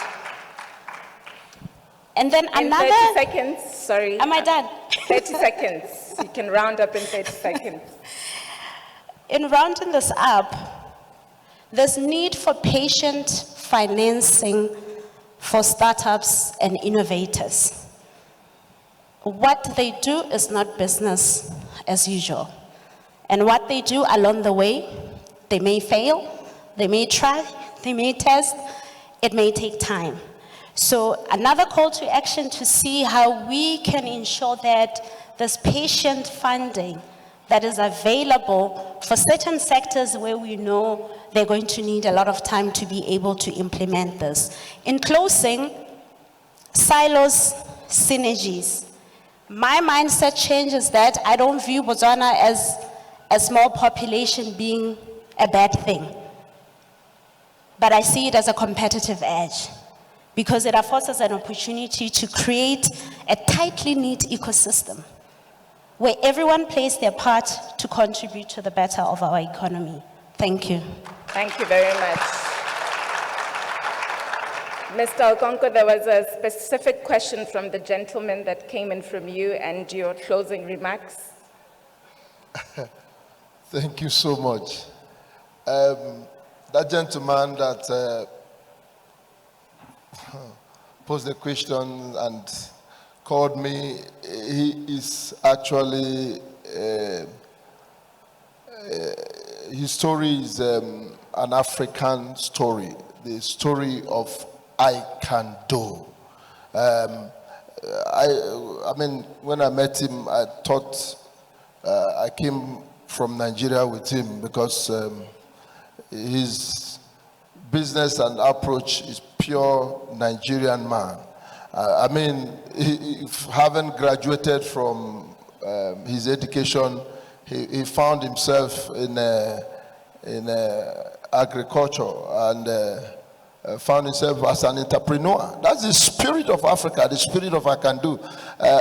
Africa has no excuse. It's unacceptable for anyone in Africa to be hungry. It's unacceptable. With the level of land that we have, we are talking of arable lands. We are talking of vast arable lands that you throw a seed of tomato and it germinates.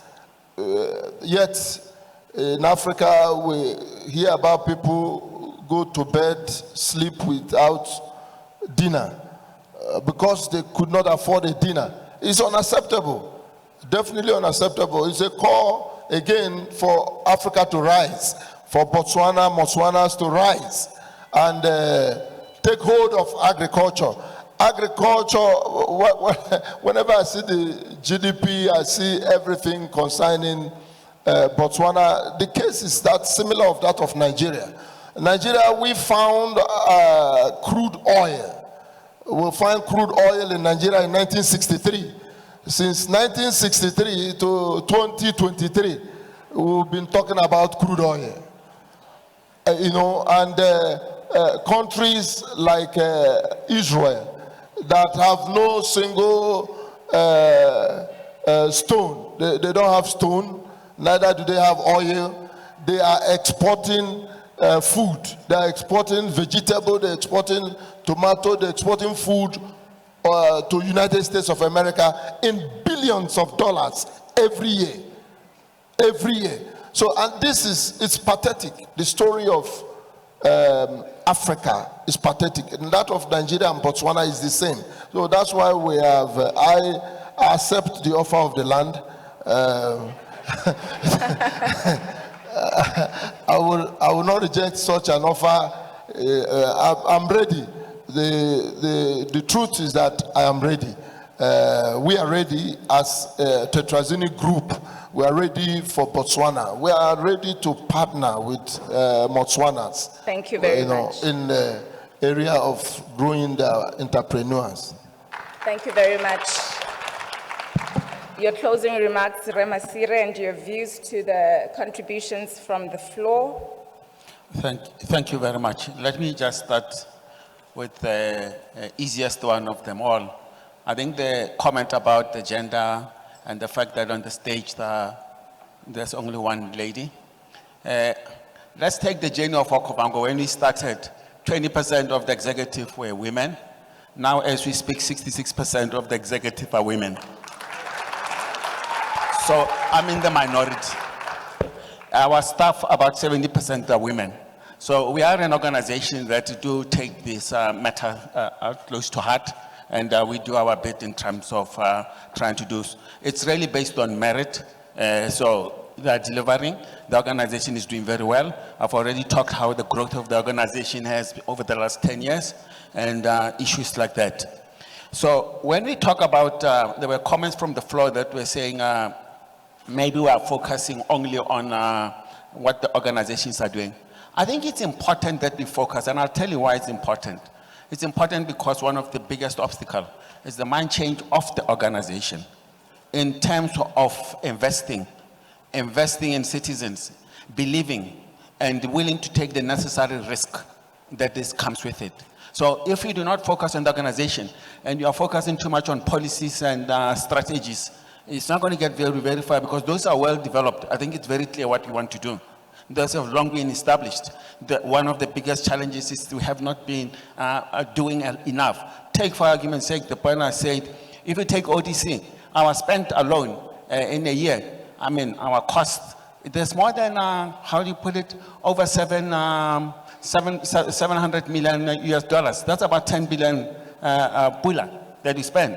But we found that we can't, that in itself, empower the citizens because our main spend is in diamonds and citizens can't help us there. This is why we had to do something different as an organization and say we want to participate. But how can we participate? We have already got all our furniture from citizens. We've got almost everything we have in our building from citizens. But it's not enough. It's peanuts because that's not where our spend goes. So this is why you have to sometimes come up with something different. I think I want to stop there. I think there's a lot that can be said around these issues. The other issue, just maybe a quick one, is that we must not put finance up all the time as an issue because it will derail us, it will slow us from progressing.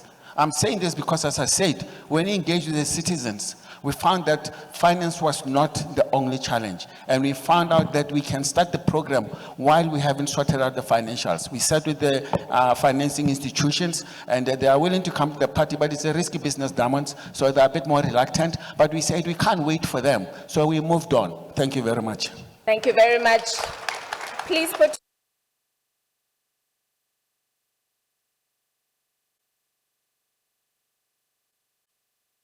round of applause for the panelists once more.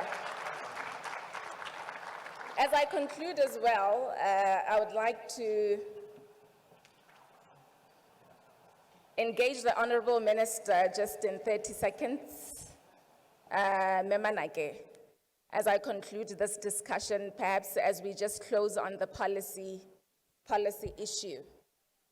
As we look into all our policies, there are quite a number, including the industrialization policies, etc. Are all these policies, can you confidently say they are speaking to citizen economic empowerment? What else do you think we can still include? Or what is it that is there, which perhaps the traders are not aware of, in order to really get a hold of the opportunities that are there for us? Thank you, Neil. That will require at least 30 minutes, if you allow. Nyama. 1 minute. Well, I think we're talking I'm saying about... this deliberately because oftentimes I engage with traders, and oftentimes there are views here and there that at policy level much is not being done. And I've often said that, but have you submitted yourself to the contents that are there? Have you submitted yourself to understanding the opportunities in which our policies have also clearly outlined, including certain instruments that are in place and programs that allows us to be empowered as traders?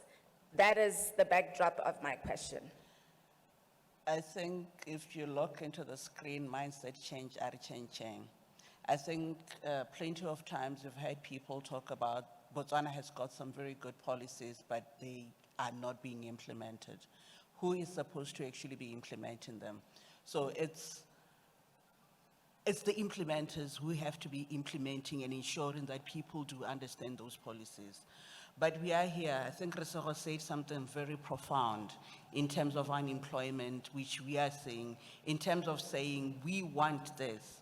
He said you were empowered enough through the education that you were taken throughout in your life for you to now be part of the change. Do you know, if you could ask how many people in this audience have been to BITC and know what BITC does? Just do that now. You'll be surprised. How many have been to BITC and know their offerings? By raise of hand? By raise of hand? It's a quarter of this house. Yeah. I don't know. It's 20 seconds. Yeah, please. It's a quarter of this house because we want to be given things. We want things to be given to us.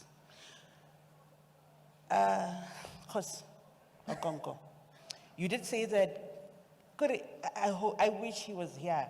You have to be curious enough to kick doors and make those changes. And those changes can only come through mindset change.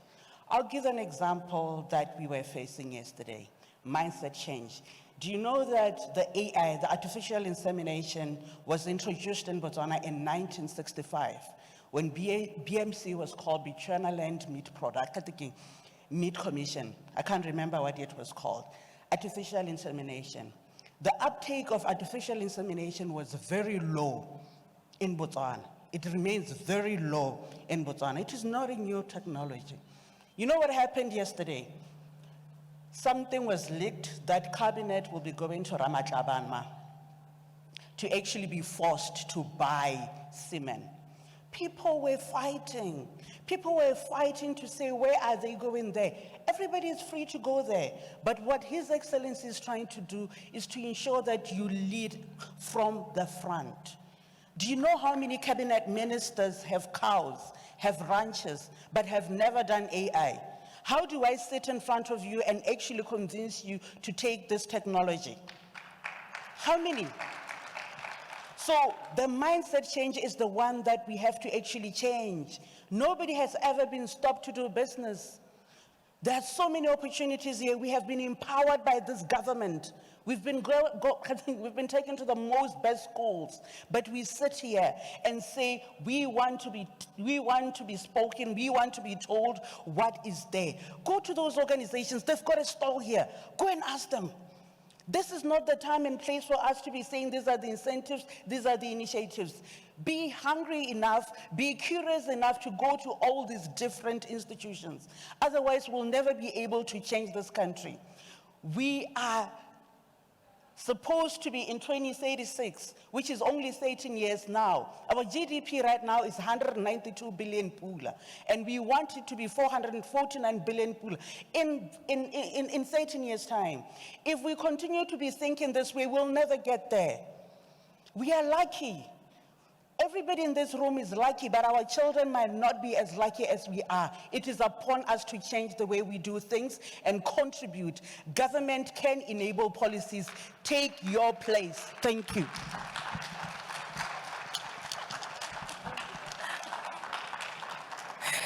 Thank you very much.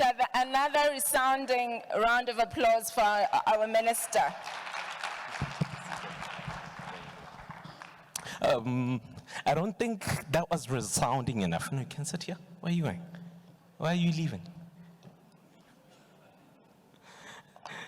I'm wondering why she's departing the stage. I am going to invite her back. But a round of applause for the panel. And a round of applause for the Assistant Minister, Honorable Manake's statement, right? At the end of the day, politicians, policy drafters, and policy implementers can only do so much, right? If we don't change the way we think and have the hunger that if you were to say, if everything is at equilibrium, could we compete with an American entrepreneur? Could we compete with a Nigerian entrepreneur? Could we compete with a South African entrepreneur as the entrepreneurs themselves? I think that's a question for the room. I've seen a couple of entrepreneurs in the room, and I know some are also watching live at home. Somebody has a question. Unfortunately, my brother, time is not on our side. Hopefully we can catch it on the next panel. Now, I think one thing I might not have done justice to is to introduce this amazing panel lead that I have right behind me. She returned to me. Now Theodore Tlaselo, I want you to give me a second. This is why it's important for her to lead this conversation, right? One of the things that I might have not mentioned is that she is the CEO of Conversations with Africa, a forum and think tank, a Pan-African forum and think tank that has operated for over 5 years in 5 different continental countries, obviously Botswana, South Africa, Nigeria, and Kenya, and over 20 strategic partners across the continent. Why is this important? They have worked with the Africa Continental Free Trade Agreement Secretariat to actually drive awareness around the Africa Continental Free Trade Agreement. They have worked to contribute to the protocols through the negotiations that took place, and I believe Botswana was a big part of.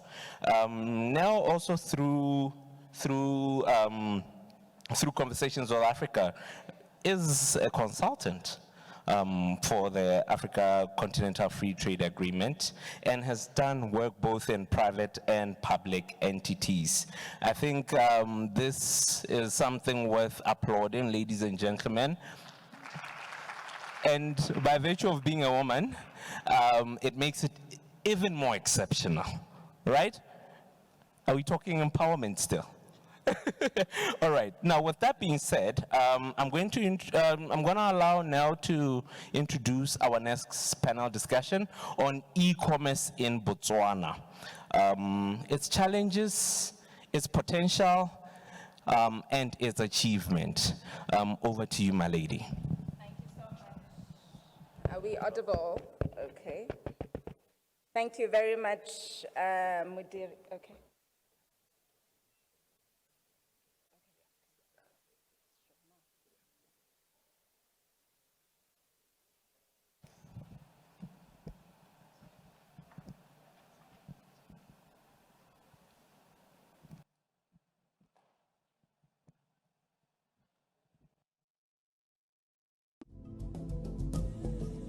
Dumelang, ke bitswa Rabi. My story started as a dream.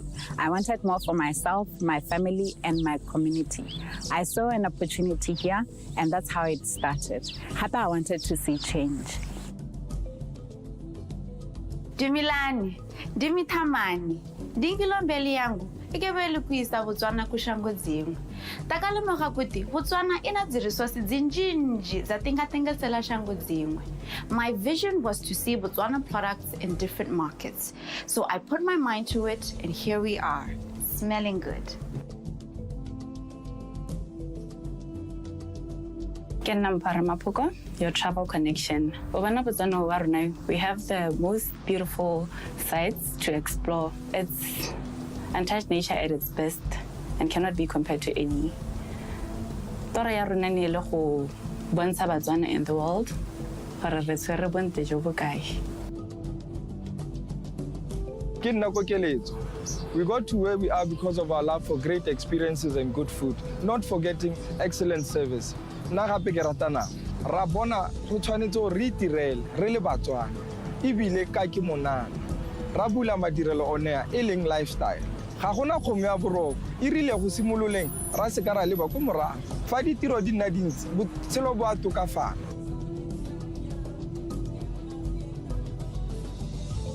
Boogie said, Batswana Bohai, this is my call to you.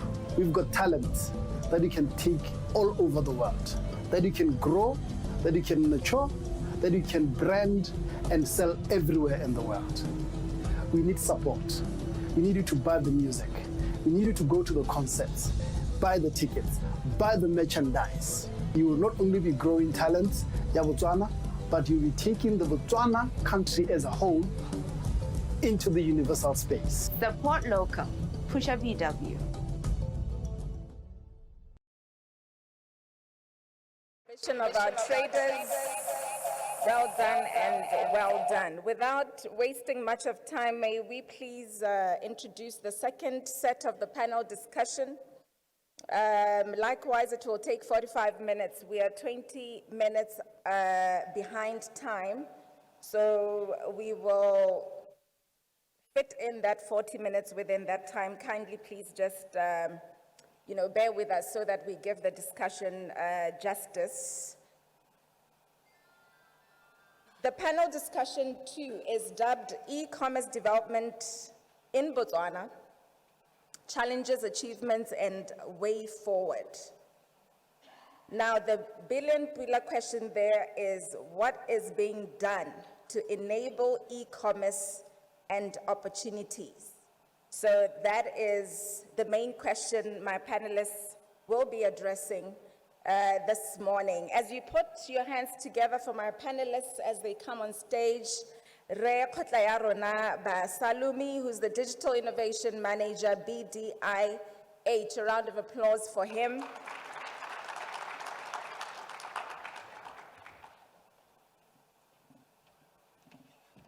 Put your hands together for Medidindle Moreki, founder and operations lead, Organic Naturals. Please come to stage. I don't know if we're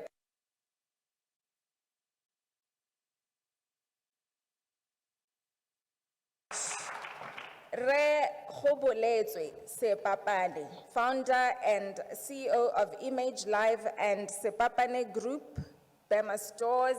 Please come to stage. Okay.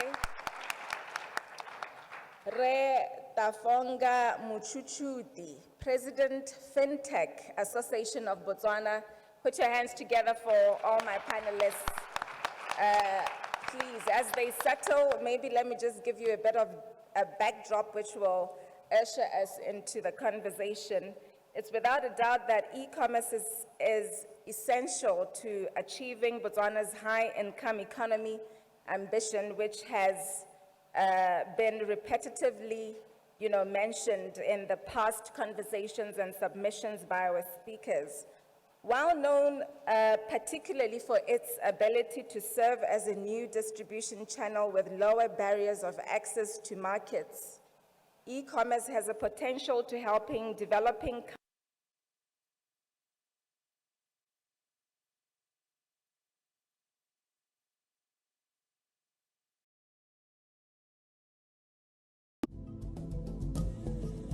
Dumelang, ke bidwa Rabi. My story started as a dream. I wanted more for myself, my family, and my community. I saw an opportunity here, and that's how it started. Happy I wanted to see change. Dumilani, Dimithamani, Dingilombeli yangu, ikebele kuisa Botswana kushango dzimwe. Takalemoga kuti Botswana ina resources zinjinji za tingatengesela shango dzimwe. My vision was to see Botswana products in different markets. So I put my mind to it, and here we are, smelling good.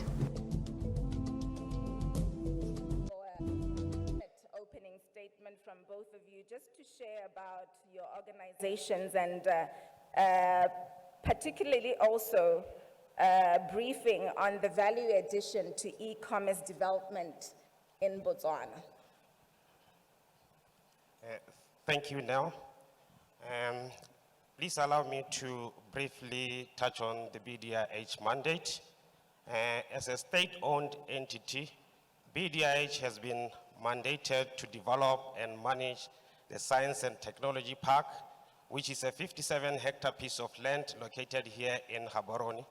And for us to contribute to the country's economic development and competitiveness, what we do is we facilitate creation of scientific, technical, and indigenous knowledge businesses, business opportunities, as well as partner or look for partnerships with like-minded entities and institutions to set up within the park. We also create jobs through innovation procurement, as well as other activities within the innovation space. Now, going back to your question, as BDIH, what we do to contribute towards e-commerce in the country is, first and foremost, we looking at issues of skills development within the e-commerce space and ICT in general. We also looking at those innovators who could come and work in that space, issues of innovation procurement, issues of the innovation ecosystem, where now we're talking about building that robust innovation ecosystem to interact with the players out there, either it be academia, public sector, private sector, or the innovators themselves.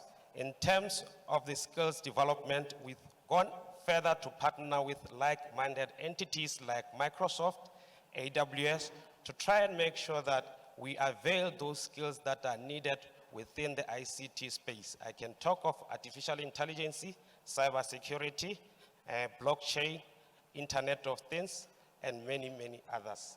Thank you. Thank you very much. A round of applause to that opening statement. And we have who I call Botswana's pride. I call her Botswana's pride because she, like many other operators in this room and those who are not in this room, make the policies and the programs active. They do contribute to Botswana's GDP. Didintle Moreki, you're doing very well. I was blown away by your profile at 16 years being the founder, and now you're 26 and you're already exporting even outside Botswana. I think we should give this a round of applause. It is worth a round of applause because we cannot pretend as if it does not matter. Well, it does, because traders do contribute to Botswana's economy. You're doing very well. And with that said, you've been a great player within e-commerce in terms of, you know, the digital channels that are there that assist in having to access markets. If you can please just touch on a bit on organic, natural skincare manufacturing briefly, and then we get into how you've been, how you've been active, or the model that you have set within your company to tap into the e-commerce platforms in order to access markets. Thank you very much, Timelang. I hardly see out my age, so that was a good one. My name is Didintle Moreki, and I am from Organic Natural Skincare. What we do is we take the murula, the moringa, and the moana that we all grew up seeing, we value add it, and we make out of it skincare products. Our value proposition is to solve active acne, dry skin, and hyperpigmentation. And at that particular age of 16 years old, I had active acne, and it was actually solved by using moringa, morula, and moratologa. But what happened was, at university, I'd go to spa, and I'd be so bored at, how come there's no product that's manufactured in Botswana over here? Or I'd go to health alternatives. It always bored me much. And I thought to myself, everybody wakes up and uses a baso. And I'm sure I'm not the only one who has acne. Why are we all importing? Through my grandmother's indigenous knowledge and also going to school, that's how organic natural skincare was born. And we're currently restocking in 60 stores nationally, but we've also made it a point to export. Now, getting into your question, Noam, the key is this. Zizi says that we should not look at the population as a bad thing, but the truth of the matter is when you come to do the math and to calculate who is your total addressable market, at what price point you're selling, it can come to 500,000 to 600,000 people. In organic naturals, that was the case. You cannot grow a company with having 600 to 500,000 customers. So here's what we did. We said we are going to export, but we're going to export strategically into markets in the most leanly and efficient manner. I'll give an example of South Africa. So what we have done is we have taken advantage of e-commerce stores that exist there to basically export our products there, resell them, and get our returns back into Botswana. Tikolot being an example of that. So what we do is, unfortunately, with markets such as South Africa, and I'll go to the practicality point of it, if you're here and you like to export, such markets may also want you to go out and open shop there, start up a company there, because it comes down to some countries do not want money actually leaving as easy, or actually coming in as easy. So what we had to do, we had to take the risk of looking at how big South Africa is and where we want to grow. We're definitely going to open shop there, and we're going to thrive in trading there. So we're trading in Take-A-Lot. We're trading in a store such as Faithful to Nature, both on their physical store and their online store. And what we're doing is every single month or every other week, we ship off a consignment there. We have the people there who are actually now taking part of this consignment, and we get the returns back. The key is simply that your total addressable market in Botswana may not give you the right numbers. Go out, fly, and knock in these countries and actually consider trading within these e-commerce stores. But most importantly, consider the partnerships. It has to be key with the right people who want to see you grow. Thank you, Noel. Thanks. Round of applause. Thank you very much. Re Sepapane, likewise, he is a Botswana pride, employing quite a number of Botswana. I think he also deserves a round of applause. We should make it seem as if it matters. It does matter that you're a trader and contributing to Botswana's economy. You also use e-commerce platforms, I want to believe, and perhaps as you just share briefly on your business, on the value addition that e-commerce brings to business, and perhaps if we just drive into the subject matter, if there are any particular challenges that as a business you have experienced in having to engage e-commerce. Okay, good morning. My name is Hoboletsu. I'm an entrepreneur. I've been in a business for the past 12 years now, but in the tech space, in the ICT, education technologies. We have transformed a lot of our schools by providing a school management system to them, which has been a good success.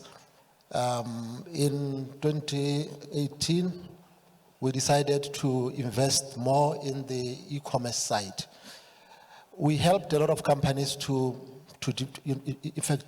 develop their stores as a single store, but we decided to have a multi-seller platform, because often if we are individuals, then me running my own small store, you running your own small store there, sometimes it becomes so expensive to do that. Also, even to work just alone, it's also not good always to work alone. You need to collaborate. Our company then collaborated with Botswana Exporters and Manufacturers Association during the height of COVID, then we decided to establish a multi-vendor store that we can sell, and actually that we can sell your products on, and then that we can onboard a lot of the vendors in.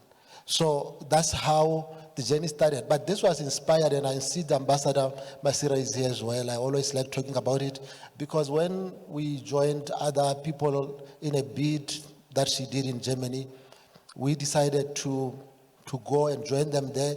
And we were there as Botswana companies, and we came with our small papers to promote Botswana and the Germans, and we couldn't reach all the people that we wanted to reach. And from there, we were inspired enough to start the journey. And during COVID, we developed it. And we did it basically in two phases. The first phase was just to develop and to pilot it. And we realized that time the industry was closed. It means that there were no products, there were no manufacturers that were selling. Then we expanded the scope and included the digital side of it. And I'm happy to tell you that the store called Bema Stores is live, and it has embodied over 1.5 vendors that are selling in it. And then we have made the payouts to some of these vendors of over 300,000 already that they traded through it. Now, I must mention that this market of e-commerce is not a small business. It requires a lot of investment, and it's a game of numbers as well. We need more people to sign in, because for us to make money, then we don't have to hike our prices. Then we get commission, and the bank gets its commission as well in it. So we need, it's a giant, and it's something that I'm calling the banks, the investors to actually invest in. We are talking about AI now. We have to be sensitive of security, sensitive of the new technologies that are happening now. That is something that we saw as a challenge. We are now investing. In fact, we have spent over 2 million on it, just financing it ourselves, to develop it and to run it. And the next phase of full production of it, we are looking for millions of money to invest in it, in warehousing, in the development of the payment gateway of our own, because right now, like if you have to run an e-commerce, then you'll need a payment gateway, and you have to go to the bank. They will put their markup in there, maybe the 3% or 3.5%, then you still have to add your markup in, then you share with them. You see, but if we have our own local payment gateway here, it becomes easy. On top of that, another layer of security.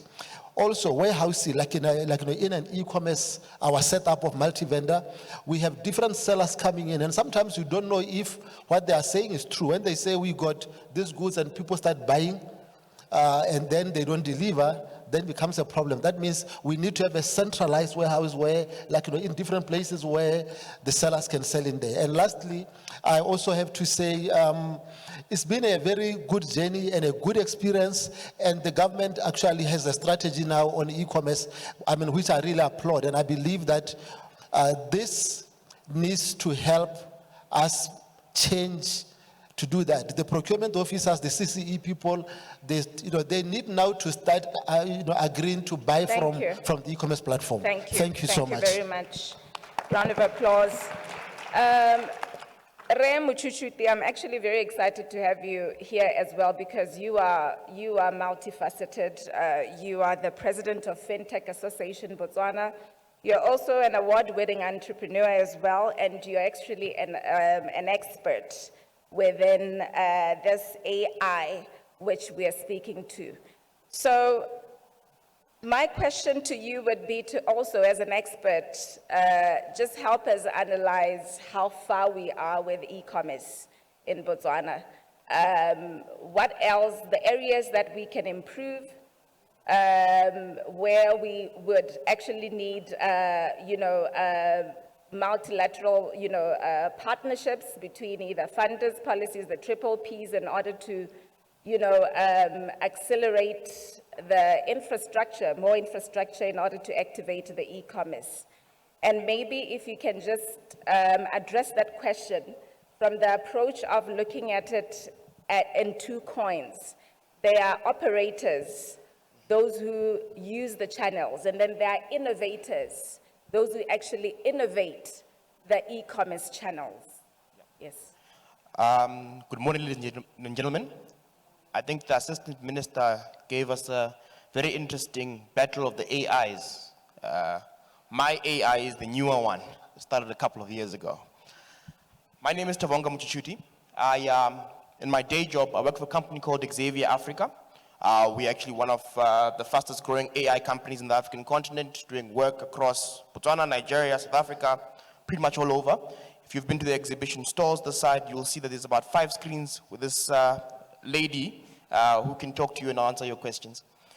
In my other job, which is the most important, that I've just recently been appointed, I've been appointed as the president of the FinTech Association in Botswana. And it was actually as a result of frustration that I decided to put my hand up and say, let's do this work. So going back to where we stand and where we sit, I'll take it from an individual who was an operator at some point, because what we did is, as a company that develops software solutions, I mean, we've developed some of these for large corporations, we've developed these for small businesses, and the one cycle that we continue to realize over and over again was, it doesn't really matter who you are. Even if you're a large corporation with a big budget behind it, even if you're a small business with a small budget behind it, you really struggle to penetrate when it comes to e-commerce in Botswana. We were part of a company called BuyBDub, one of the first marketplaces in Botswana for small businesses. And really, there was 2 parts of the problem. Because you see, when you're building an e-commerce, what you need to be able to do is, you need to be able to convince sellers to sell on your platform, and you need to be able to convince buyers to buy from the platform. If you want sellers to come onto the platform, you've got to show them that they are buyers. If you want buyers on the platform, you have to convince them that they are sellers.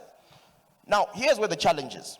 In onboarding the sellers themselves, there was quite a lot of interest from small business. But the challenge was that they were not e-commerce ready.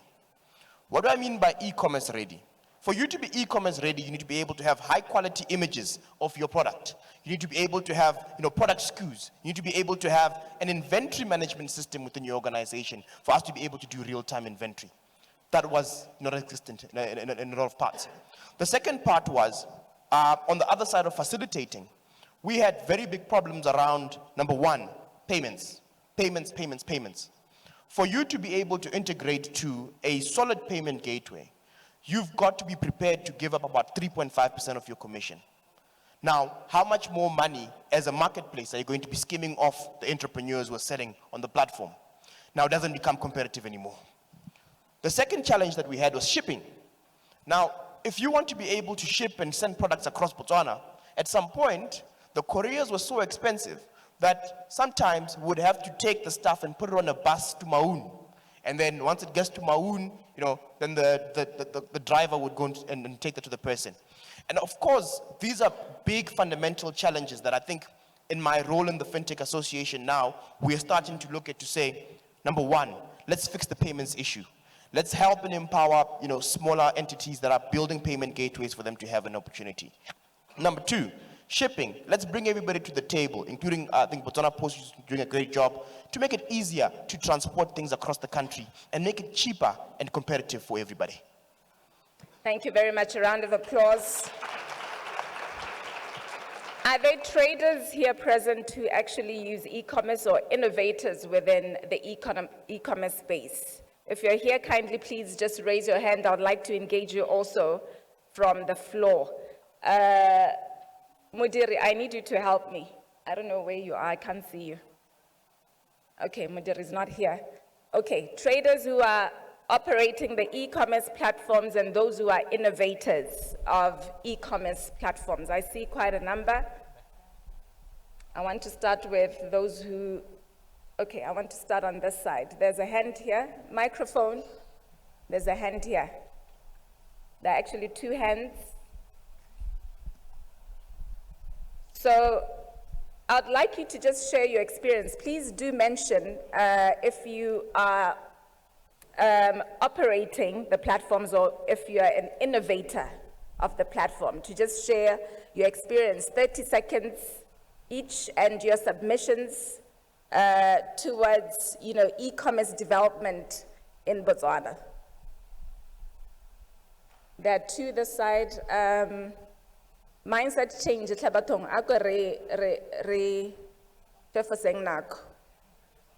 think we're still on the mindset change issue. There are no microphones. Okay. Okay. Please go ahead. Though I wanted to give those who did not speak an Okay, thank you. opportunity. I hope I'll get 30 seconds. I hope I'll get 30 seconds. Hey. Most of the issues that were raised by Moshutita are very valid. We need to understand that Botswana has 2.5 population, and you cannot survive in this market with 2.5. You should also understand that e-commerce gives you an open market. Now the market is the ocean. Now you can literally sell anywhere. The fun part is that it's very easy to send a product from here to Cape Town than here to Nshakashoko for some reason. Are you selling something? What is your I'm an experience? That is innovator. my question. I'm an innovator. Okay, you're an innovator. Yes. Please share experience. That is my question. Okay. Yes. In innovation space, I'm trying to address the e-commerce problem benefits from an innovative perspective, if you could allow me to do so. The problem that you're facing is that we have segmented markets that are addressing or part of the cycle of e-commerce. E-commerce is not just e-commerce alone. Logistics is very key. We are dependent on, like you said, buses, Botswana Post. These are bigger companies that are transporting goods on a long distance, and they are costly. We don't have small people who are driving motorbikes, bicycles to deliver goods locally. So we need to build e-commerce to be able to support those small existing logistics companies. The second point is payments, like you said. We have mobile operators who have mobile wallets as well. They need to create APIs to integrate with small companies that are into e-commerce. The third part that I'll say is we also need to look into open source e-commerce platforms. I'm not a representative of any company, but we have a platform called Odoo. They literally have cheaper or free stores that you can create to be able to sell your products online. Thank we you. also need to know social media marketing as well, that all these things create a synergy. We need to build each other on those. Thank you very much. There's a lady who had her hand raised to the side. Please do raise your hand so that we see you. Yes. One last contribution from the floor, and then we take the last round.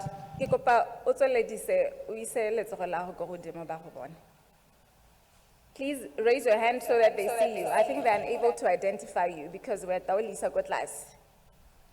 Can we please rally behind time, please? There's a lady on the far end. Please share your experience, and please do make it clear if you're a trader using e-commerce platform or if you're innovating. Yes. Okay, can you stand?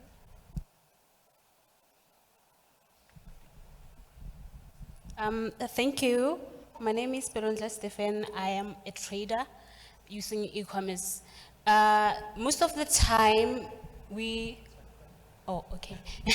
most of the time as traders, we experience the problem of getting goods to customers, such as the previous gentleman has mentioned that there's a problem of logistics, and it has to be dealt with so that us young startups and young businesses have the opportunity to transport our goods to customers at a much lower cost, because some of the customers are in areas that are really of low cost, and they expect us or really would love us as businesses to help them access our products at a much lower cost. So I believe that that is the point in which e-commerce can be modified so that young businesses can prosper and grow into larger establishments. Thank you. Thank you very much. There were quite a number of hands, but then I'll take a few just after the last round. However, let me just encourage you that, in our midst, we do have legislators and policymakers. It will be very important that as we contribute, we also put forward submissions, which they will also take into consideration as to create the enabling environment, which is solidly really their role to play. I'll start from Muchuchuti going this side as we engage on the last round, then back to the floor, then we wrap it up. What would then be your submissions? I think we should then focus on the submissions as we speak to perhaps policy, as we speak to, the infrastructure. we often hear that quite a number of traders saying it is very, even consumers saying it is very, very expensive, you know, for traders, even for consumers, to be able to use e-commerce platform. Quite a number of you did allude to the incentives that are being, you used a specific word to say that, you know, there are quite a number of, you know, withdrawals that are made during e-commerce transactions. So what would then be your submission, looking into policy infrastructure to create that environment that would actually activate more of e-commerce participation from both the traders, the innovators, as well as the consumers? All right, thank you so much for that. Right, so there's been an evolution in e-commerce readiness in Botswana over the last.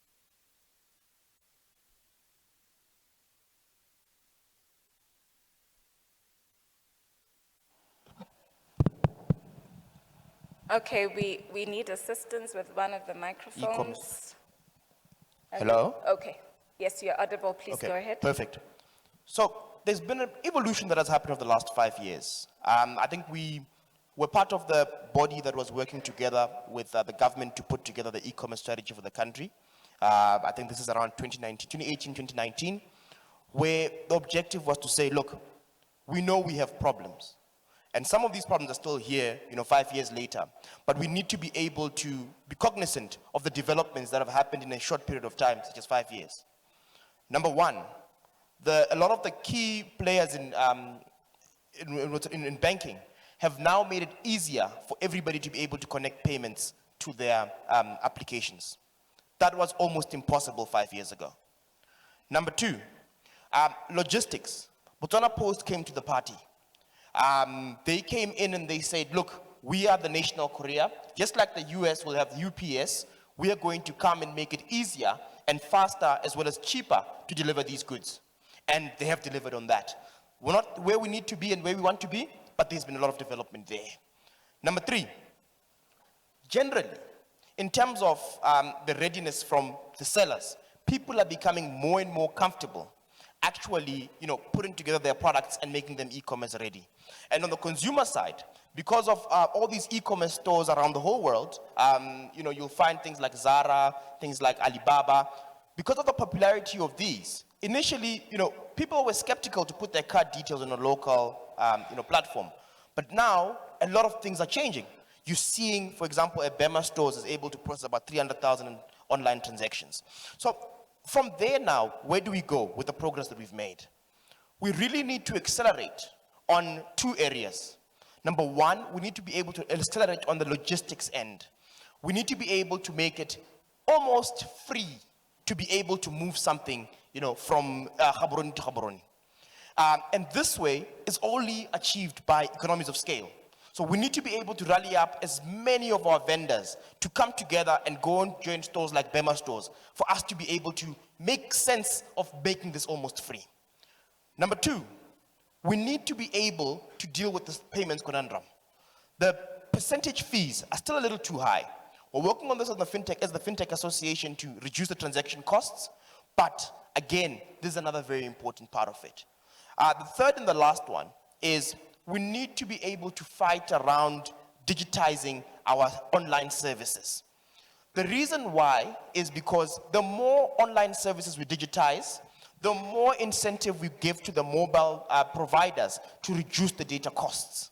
So it's very critical that, you know, we lead, you know, I know the government through the OneGov platforms, which we're also part of, has been pushing the development of, you know, online services. And I think it's going pretty well. And from that end, once the government is providing online services, everyone is using that. Data prices can be able to reduce because the economies of scale make more sense. So it's very important that we look at this from an ecosystem view and make this work for everybody. Thank you very much. A round of applause for him. Thank you so much. Reba Salumi, you are at, you know, the implementing and, you know, on behalf of also government, you know, to ensure that the strategies are in place, etc. There's also an exciting development that is about to be launched of the AFCFTA digital trade. The AFCFTA also encourages, domestication of these protocols. And because I have the privilege of working with the AFCFTA Secretariat through the Conversation with Africa, I already have, I'm enlightened of the approach to this particular protocol, which looks at, those who are operating or rather consuming the e-commerce platforms, and from those who are also innovating. So a lot has been mentioned with regards to, Mochuchuti's submissions on what needs to be done so that, there's acceleration of activation of the e-commerce. Now, within the strategy, how broadly have you gone into having to ensure that these multifaceted areas of e-commerce, which actually is an ecosystem, as he has spoken, logistics, etc. And it places a demand on multilateralism, where you actually have to engage quite a number of stakeholders to ensure that, the ground is cemented in as far as, creating that enabling environment for e-commerce, as well as, targeted approach of ensuring that indeed the strategy will work for us as traders.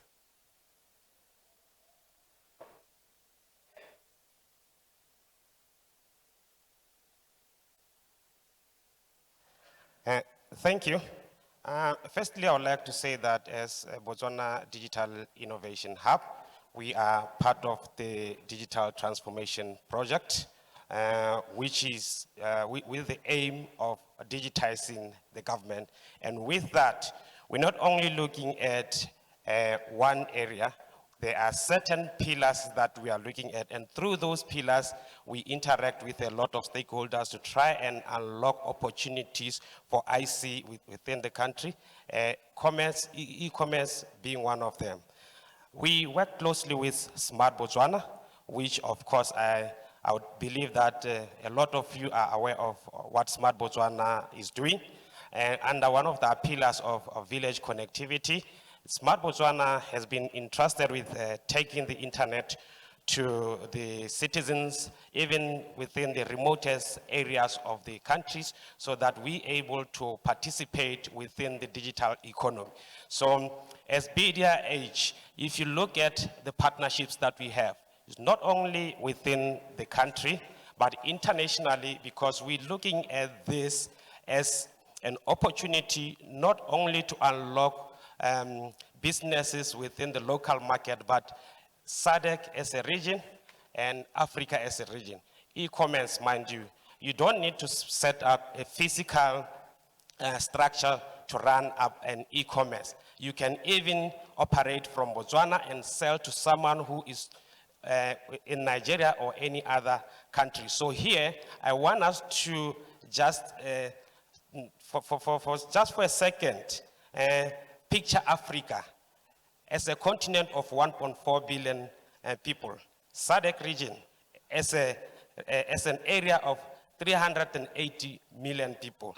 And now we can bring it back to home, Botswana, to say as citizens, now because it has to start with us, what are we doing to unlock opportunities for the innovators? But first and foremost, he spoke about the national e-commerce strategy, which was drafted through the support of United Nations Conference on Trade and Development. And that was in 2020. And where we are right now, it's a question of just implementing that strategy. We've been working closely with them. We've been working closely with Business Botswana to try and match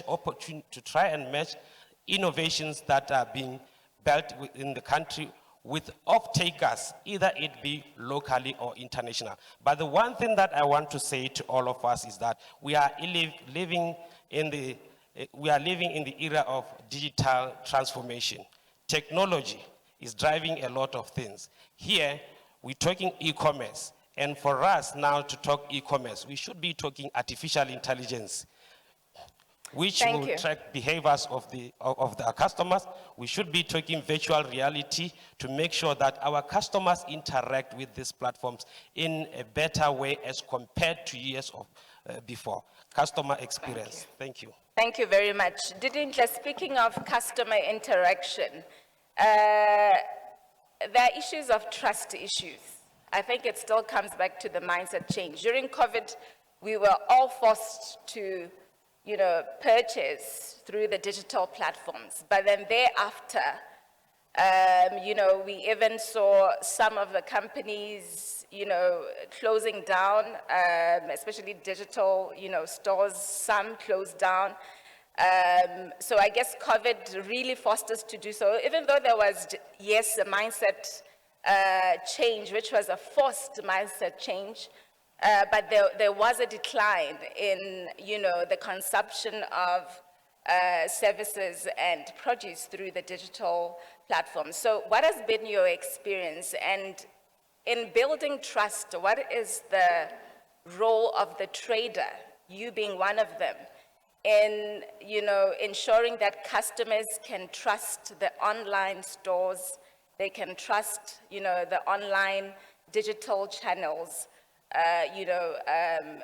for the convenience of really both of us, being the customer and the trader? Thank you very much, Neil, for that question. Actually, I was writing notes on that. The first thing, two things. One is your team is very key in communicating the value that you're going to give to your customer. So have your team on board into how technology and e-commerces are quite fundamental in the growth of your institution or your business. And those evangelists that you're going to have as your teams are the ones who are now going to tell your customers, the second key people, why exactly are you considering adding an element of e-commerce into that everyday life. Now, I've come to understand that we really complicate e-commerce, which is so hard and tough. And you can simply, how I've simply put it up is, take out the fight of this current software company, Reasonable Radi Taxi, and I'm sure some of us here have a Radi Taxi whom you trust. If you're not selling a perishable, you can literally consider that one as Radi Taxi, they will be able to deliver logistically your products locally or within Gaborone. The second people that you could consider, the whom have given us ridiculous, great subsidized charges is Botswana Post. If you're not still selling a perishable, honestly walk up to them and have that conversation. And trust me, they deliver to every motsi motsana within Botswana. And how does the ordering work? Within your Facebook stores or within your WhatsApps. So we need to really stop complicating what e-commerce is and realize that we literally have it at the touch of our phone. And now adding on to that, that is how we have also get into transition within COVID, and post-COVID, we still hold it greatly. Thank you very much. Thank you very much. That was sweet and brief. And to our last speaker, I need you to really make it brief. Your submission on the investments that needs to go into e-commerce. Investment, looking at it in two sides of the coin. Investment from the government side to make it much more cheaper and affordable rather, and from the trader's side in ensuring that you have all the technological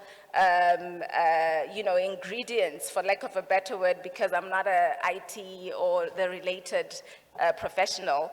The investment in ensuring that your platforms are secure and your platforms are, trustworthy. So investment from two roles, government and the trader.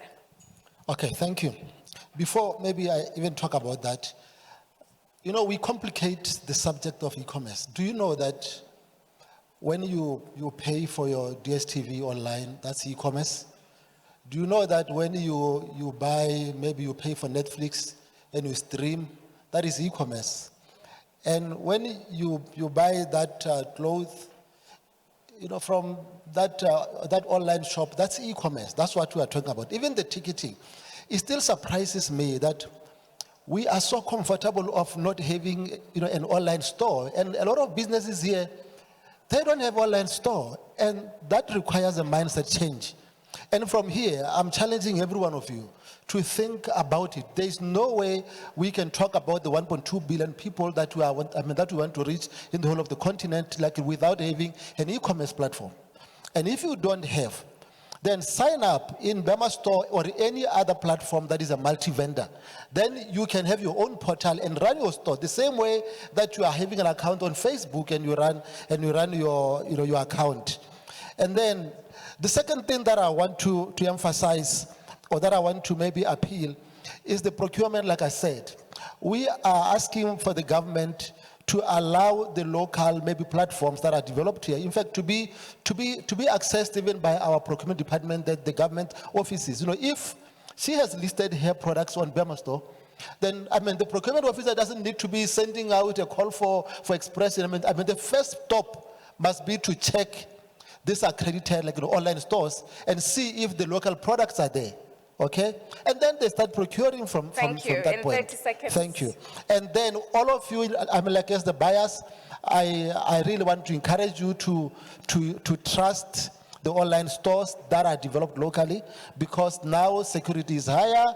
A lot of things have been done right. Thank you so much. Thank you so much. And maybe before I let you go, just I'll ask the expert to answer me on the security aspect, investment on the security aspect by traders. I'll engage you as an expert in that area. Hello?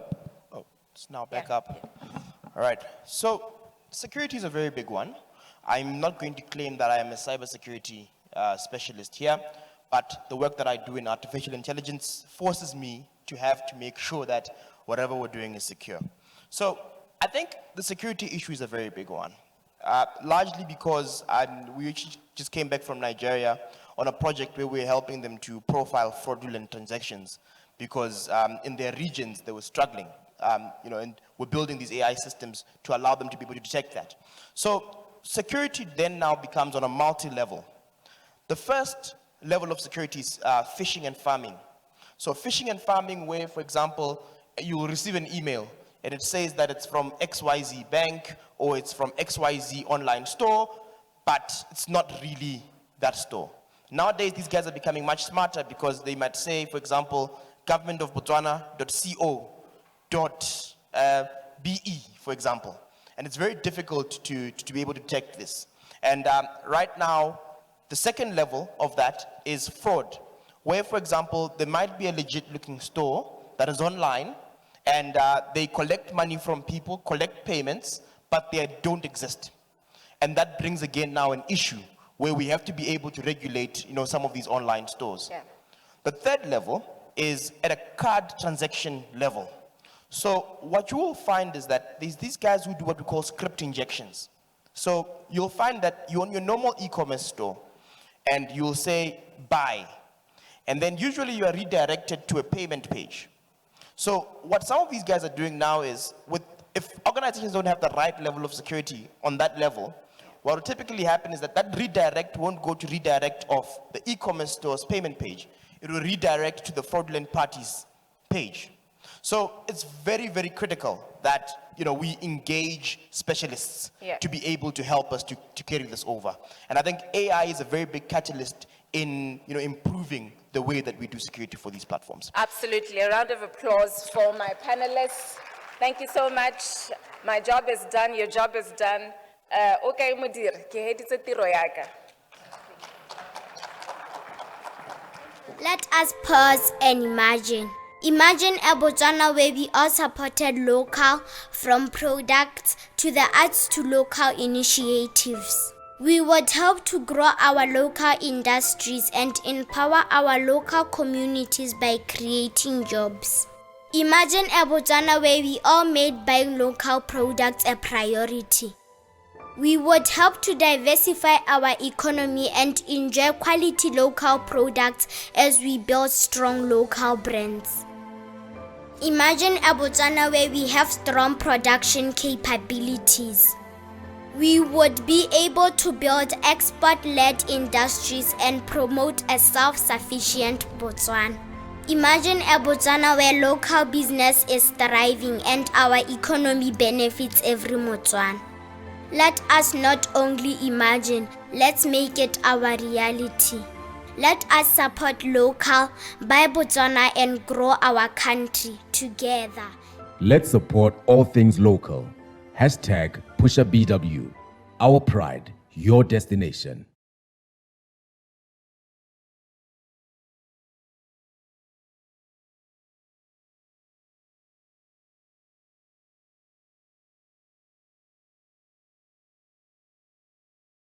Panelists, dissecting e-commerce development in Botswana.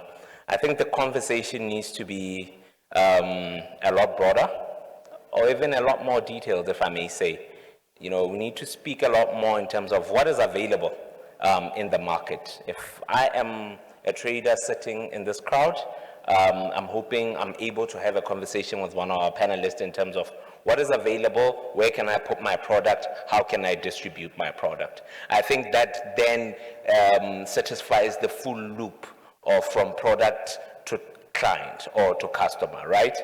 So I'm hoping that those conversations will be taking place. As I highlighted earlier, we have the PushaBW marketplace to our, when you take the exit to your left, you will be able to see some of our panelists, companies are displaying also, exhibiting with the Global Expo. So please go and have those conversations so that this is actually worth your time, right? Are we agreeing? Or are we ready for lunch? Somewhere in between. I'll take that. All right, ladies and gentlemen, we are coming to the end of the program. However, I have something that is not on the program. So, you know, Botswana is a feeling. It's what you taste, it's what you see, it's what you speak of, right? I like Rasidetela's presentation earlier. It's Maslow's hierarchy of needs could merge somewhere in between there.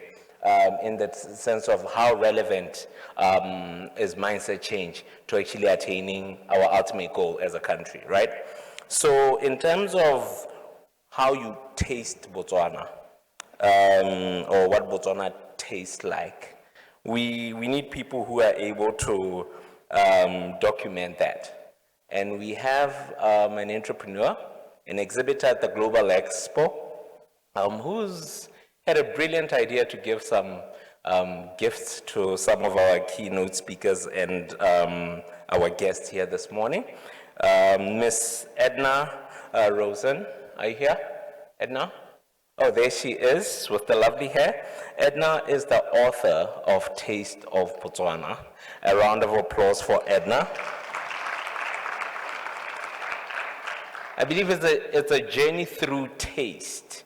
In terms of how you see Botswana. I'm going to invite Edna to the stage. She's going to be handing our speakers and guests some of her books. Edna, please join us on the big stage. I know some entrepreneurs are shy, guys, so encourage her, please. All right, can I have a sample of that book? Just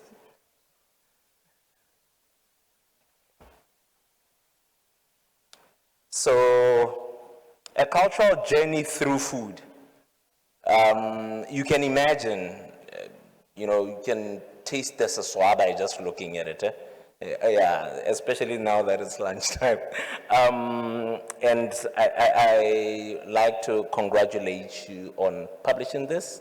And with that being said, I'm going to allow you to hand it over to the guests themselves. I'd like to invite back to the stage the Honorable Assistant Minister, Honorable Manake, to come and receive a taste of Botswana.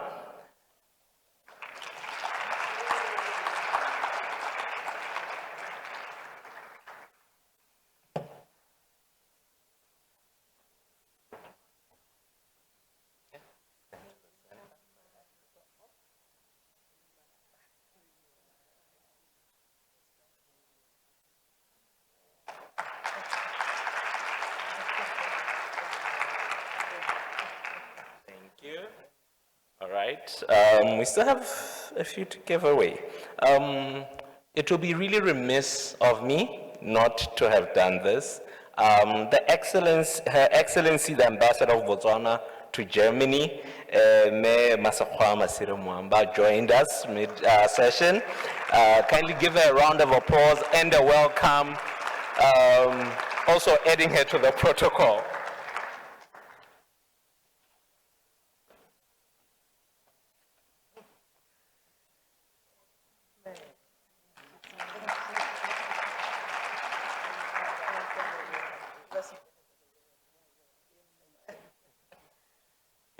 The Germans battle this winter.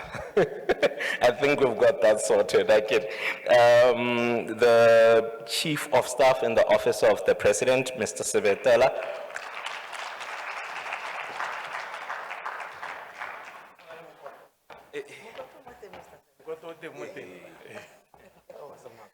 Thank you. Honorable Mukoto, so it's all good. Thank you very much.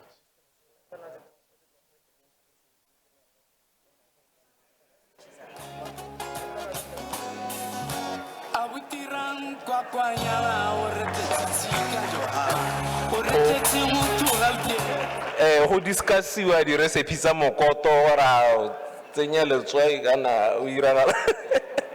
but I think it's a debate to be had after we go through the taste of Botswana. Our panelist, Mr. Okonko, I've lost you, sir. He was just right here. Okay, I'll invite him upon his return to the room. Business Botswana President, Mr. Nko, sir, kindly join us. I know you're going to join us again later, but a round of applause for him.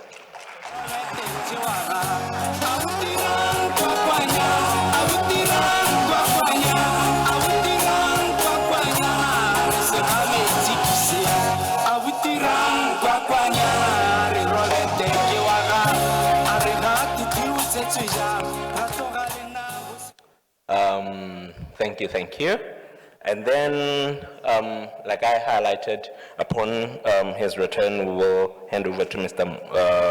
Okonko. Our host, Mr. Ulibile, the BITC CEO, sir.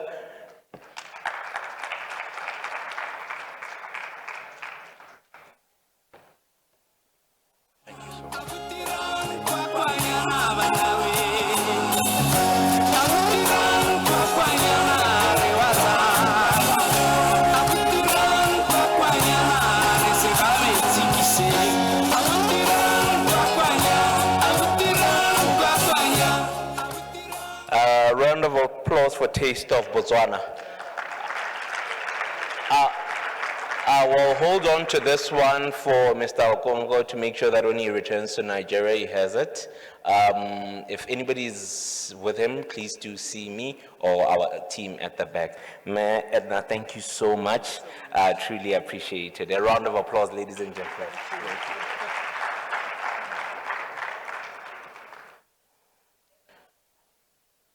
So, like I said, the whole essence of this book, to me, is we should stop having debate. Right?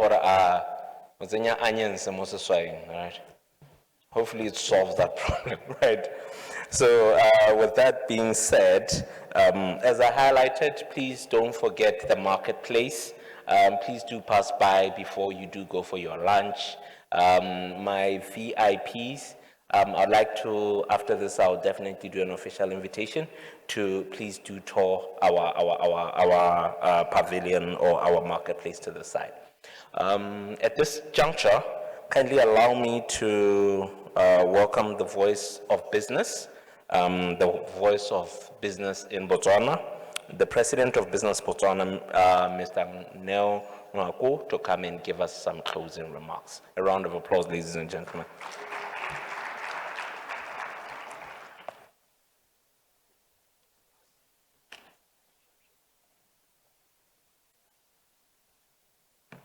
Indeed, the voice of business. Mayo antsatswa ha ke ne ke mmotsa ho tswa kae ko gae. A ro tswa ko Mhalabse. O tswa le nna ko gae. That's how when I khona go ira buka ya tatso tsa dijo tsa Setswana. But earlier on, I just want to make a disclaimer. I had absolutely nothing to do with mahoko a mantle Resibetalana Libakhantse. I have absolutely nothing to do with that. So it was important to make that disclaimer. Mehera boammaaruri ba teng re change-ile. And for me, se ke bone re change-ile ka sone is the last 2.5 days. I spent them fully here. Mme mo malatsing ao, everything, if you looked at the program, tsamaiso ya programo nako was followed to the T. Kels and team, well done for that.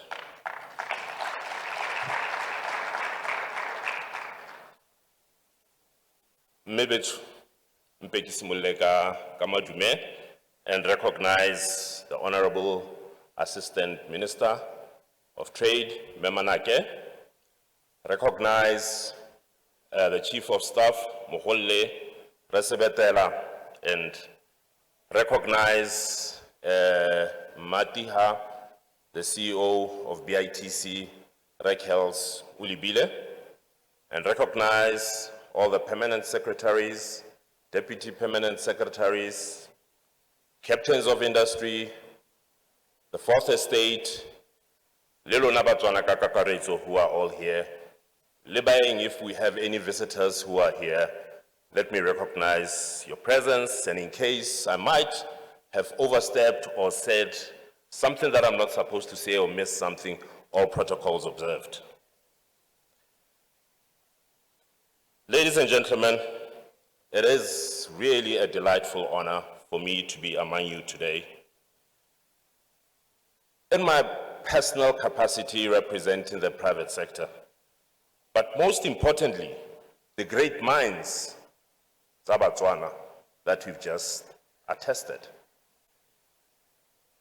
Retta Vanda here was giving a personal experience, saying last week he was in Nigeria solving a Nigerian problem. As a Botswana, why was he able to solve that Nigerian problem? It's because we are known for systems, we are known for doing things properly. So he was able to use that knowledge that he has amassed, coming from a country that is structured, that has systems working, and was able to address a Nigerian problem. We've sat here with great minds, Botswana, given their different experiences. So maybe sometimes when we talk about I think maybe it's because we undermine ourselves. We look down upon ourselves. If we have to look at the great work and the strides that we've done in the mining industry, it's free information. Our Botswana mines are the best performing mines in the world. But we sit every day, but if you go back there, it's our brothers and sisters who are working in the mines. It's nobody else. But immediately visitors come, there we are. I was sitting here yesterday and I was listening quite interestingly. Instead of us celebrating what we are good at and standing up and saying, this is where I need investment, this is why I need to partner with you investors, we talk about things that don't help us grow. Undoubtedly, there are a lot of challenges.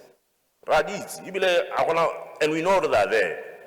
And as private sector, we are going to continue to fight with our counterparts, the other side, the legislators, to ensure that they create an enabling environment and a regulatory environment that would allow our businesses to thrive.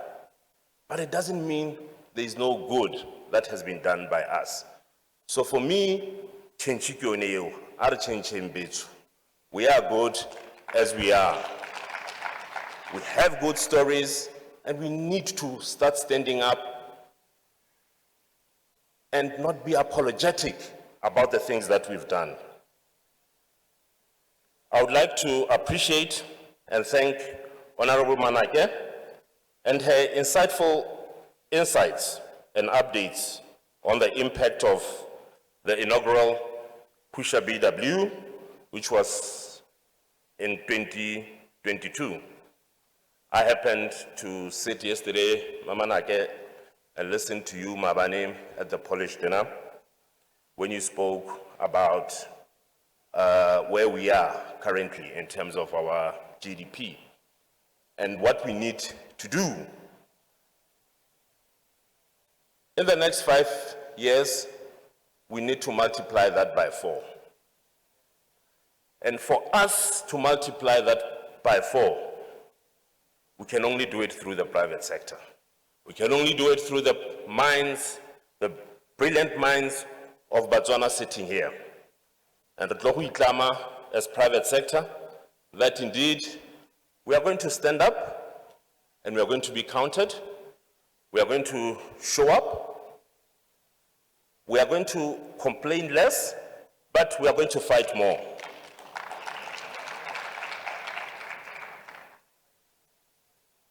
We are going to follow that. It's our right. Botswana, we are blessed and we are not apologetic. For Botswana, there is good flora and fauna. It's our blessing. So we have a right for to actually enterprise around that space, have procurement that favors and ensures that the Botswana business grows. But we need to start doing ethical business. We need to ensure that our businesses grow. We need to ensure that we look, as we've seen, we look beyond the borders. We have no reason. If you look at our democratic credentials, we look at our experience, we really have no reason why we don't own this continent. So, Nabetu, my urge to us from a private sector perspective is, let's own this continent. Let's own this continent. We can. There are a lot of examples of businesses, Botswana, of world-class level. And let's make it upon, let's put it and make sure each one of us stands up and puts their best foot forward every day. Business Botswana is a chamber of commerce and an employee federation. And seriously meeting, just to, I know I'm supposed to give closing remarks, and these are my closing remarks. It's just to ensure, when we have an opportunity like this, to just ensure alignment. We are an advocacy and a lobby body for private sector interests. So we want to drive a mandate that is based on associations. If I had to ask, how many of you are Business Botswana members here? I don't want to ask that question because I know it's going to hurt me. So I'll leave it at that, because I know less than 10% of the people here are Business Botswana members. By standing in silos, by standing as individuals. We need to group together, we need to associate, we need to have a common voice. Then when we go to our counterparts, the government, we come with a common voice. And then from a common voice, we have Team Botswana. Then we'll be able to succeed. I know I'm standing between you and lunch, and I know the palates are already salivating from the Seswa and the nice book that was displayed here. So I will allow us to disperse, but before we part, Pusha W, as Resibetlela said, it means every single Botswana. So, as we are going towards the festive season, we are 2-3 months away from Christmas. Rahubina Botswana. We are going to celebrate Botswana. We are going to eat Botswana. We are going to drink Botswana. So now we we are going to be conscious of everything that we do, everything that we do promotes and pushes Botswana so that we push a BW. Thank you, Apula Lenele.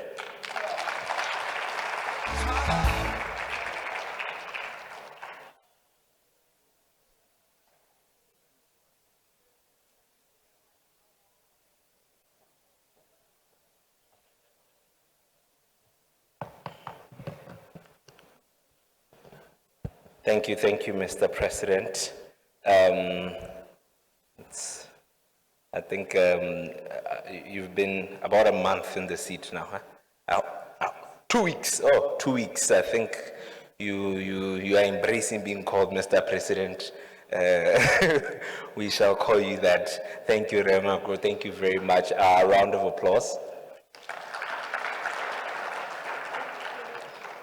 All right. Just before we do disperse and close the program, there were those who were inquiring about the e-commerce session, right? So there's a training or a talk, the AI Playbook, From Idea to Execution by Xavier Africa. I think Mr. Muchuchuti was here as part of a panel, so he will be speaking. He will be speaking at 3:30 today, I believe is within the main hall. So those who are interested in terms of how they can take their ideas from just ideas to execution, kindly do attend that session. I hope that is cool. Before we do go to lunch, as I highlighted, we do have a marketplace. We have a marketplace.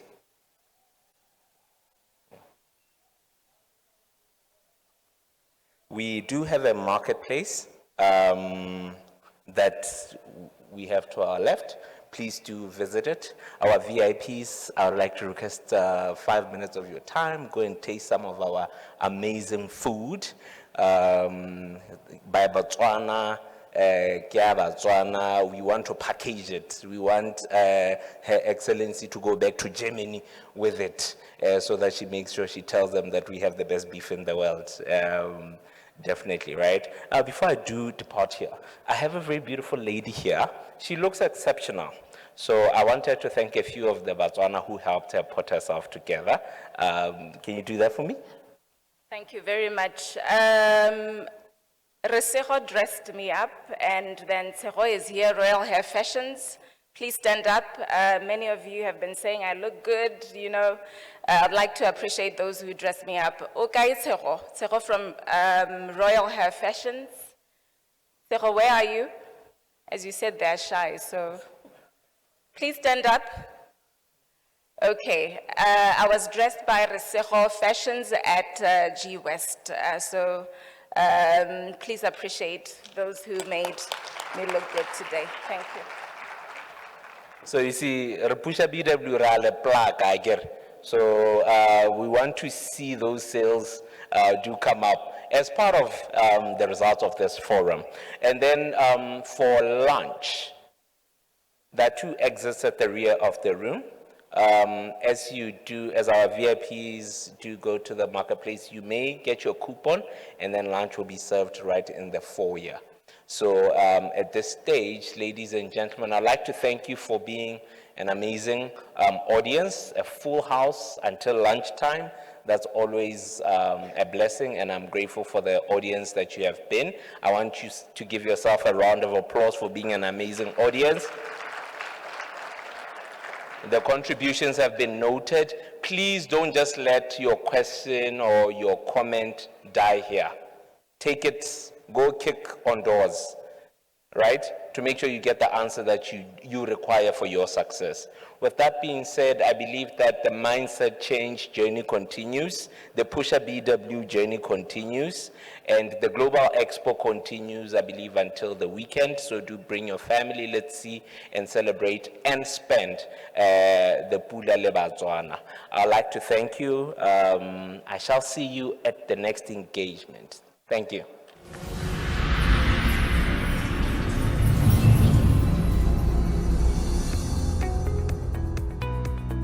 Dumelang and welcome to Botswana Kapula. Botswana, the essence of stability. We invite you to explore the spirit of strength and witness its profound impact on our people and the world. Our doors are always open for business in a safe, secure, peaceful, and thriving environment. This peace and tranquility allows our people to express themselves freely, fostering a society of diverse ideas and opinions. Our people are ready and waiting to host you with beaming smiles and enchanting song and dance. Driven by our rich history and cultural heritage, we are proud to share our stories with the world. Every narrative, every challenge, every effort, whether good or bad, shapes our collective identity. The beautiful, colorful, and alluring landscapes of Botswana welcome you. In this stable and majestic atmosphere, we safeguard our natural resources, preserving some of the world's most unique physical features. The sheer harmony between our people and nature is a testament to the sustainability and balance we strive to maintain for future generations. Come and meet the right business partners and investors to diversify and expand. Set up your investment in Botswana and leverage on Botswana's proximity to the wider Southern African market. Our interconnected road, rail networks, coupled with bespoke infrastructural developments, make it easy for you to open shop, network, and trade in Botswana. These serve our economy and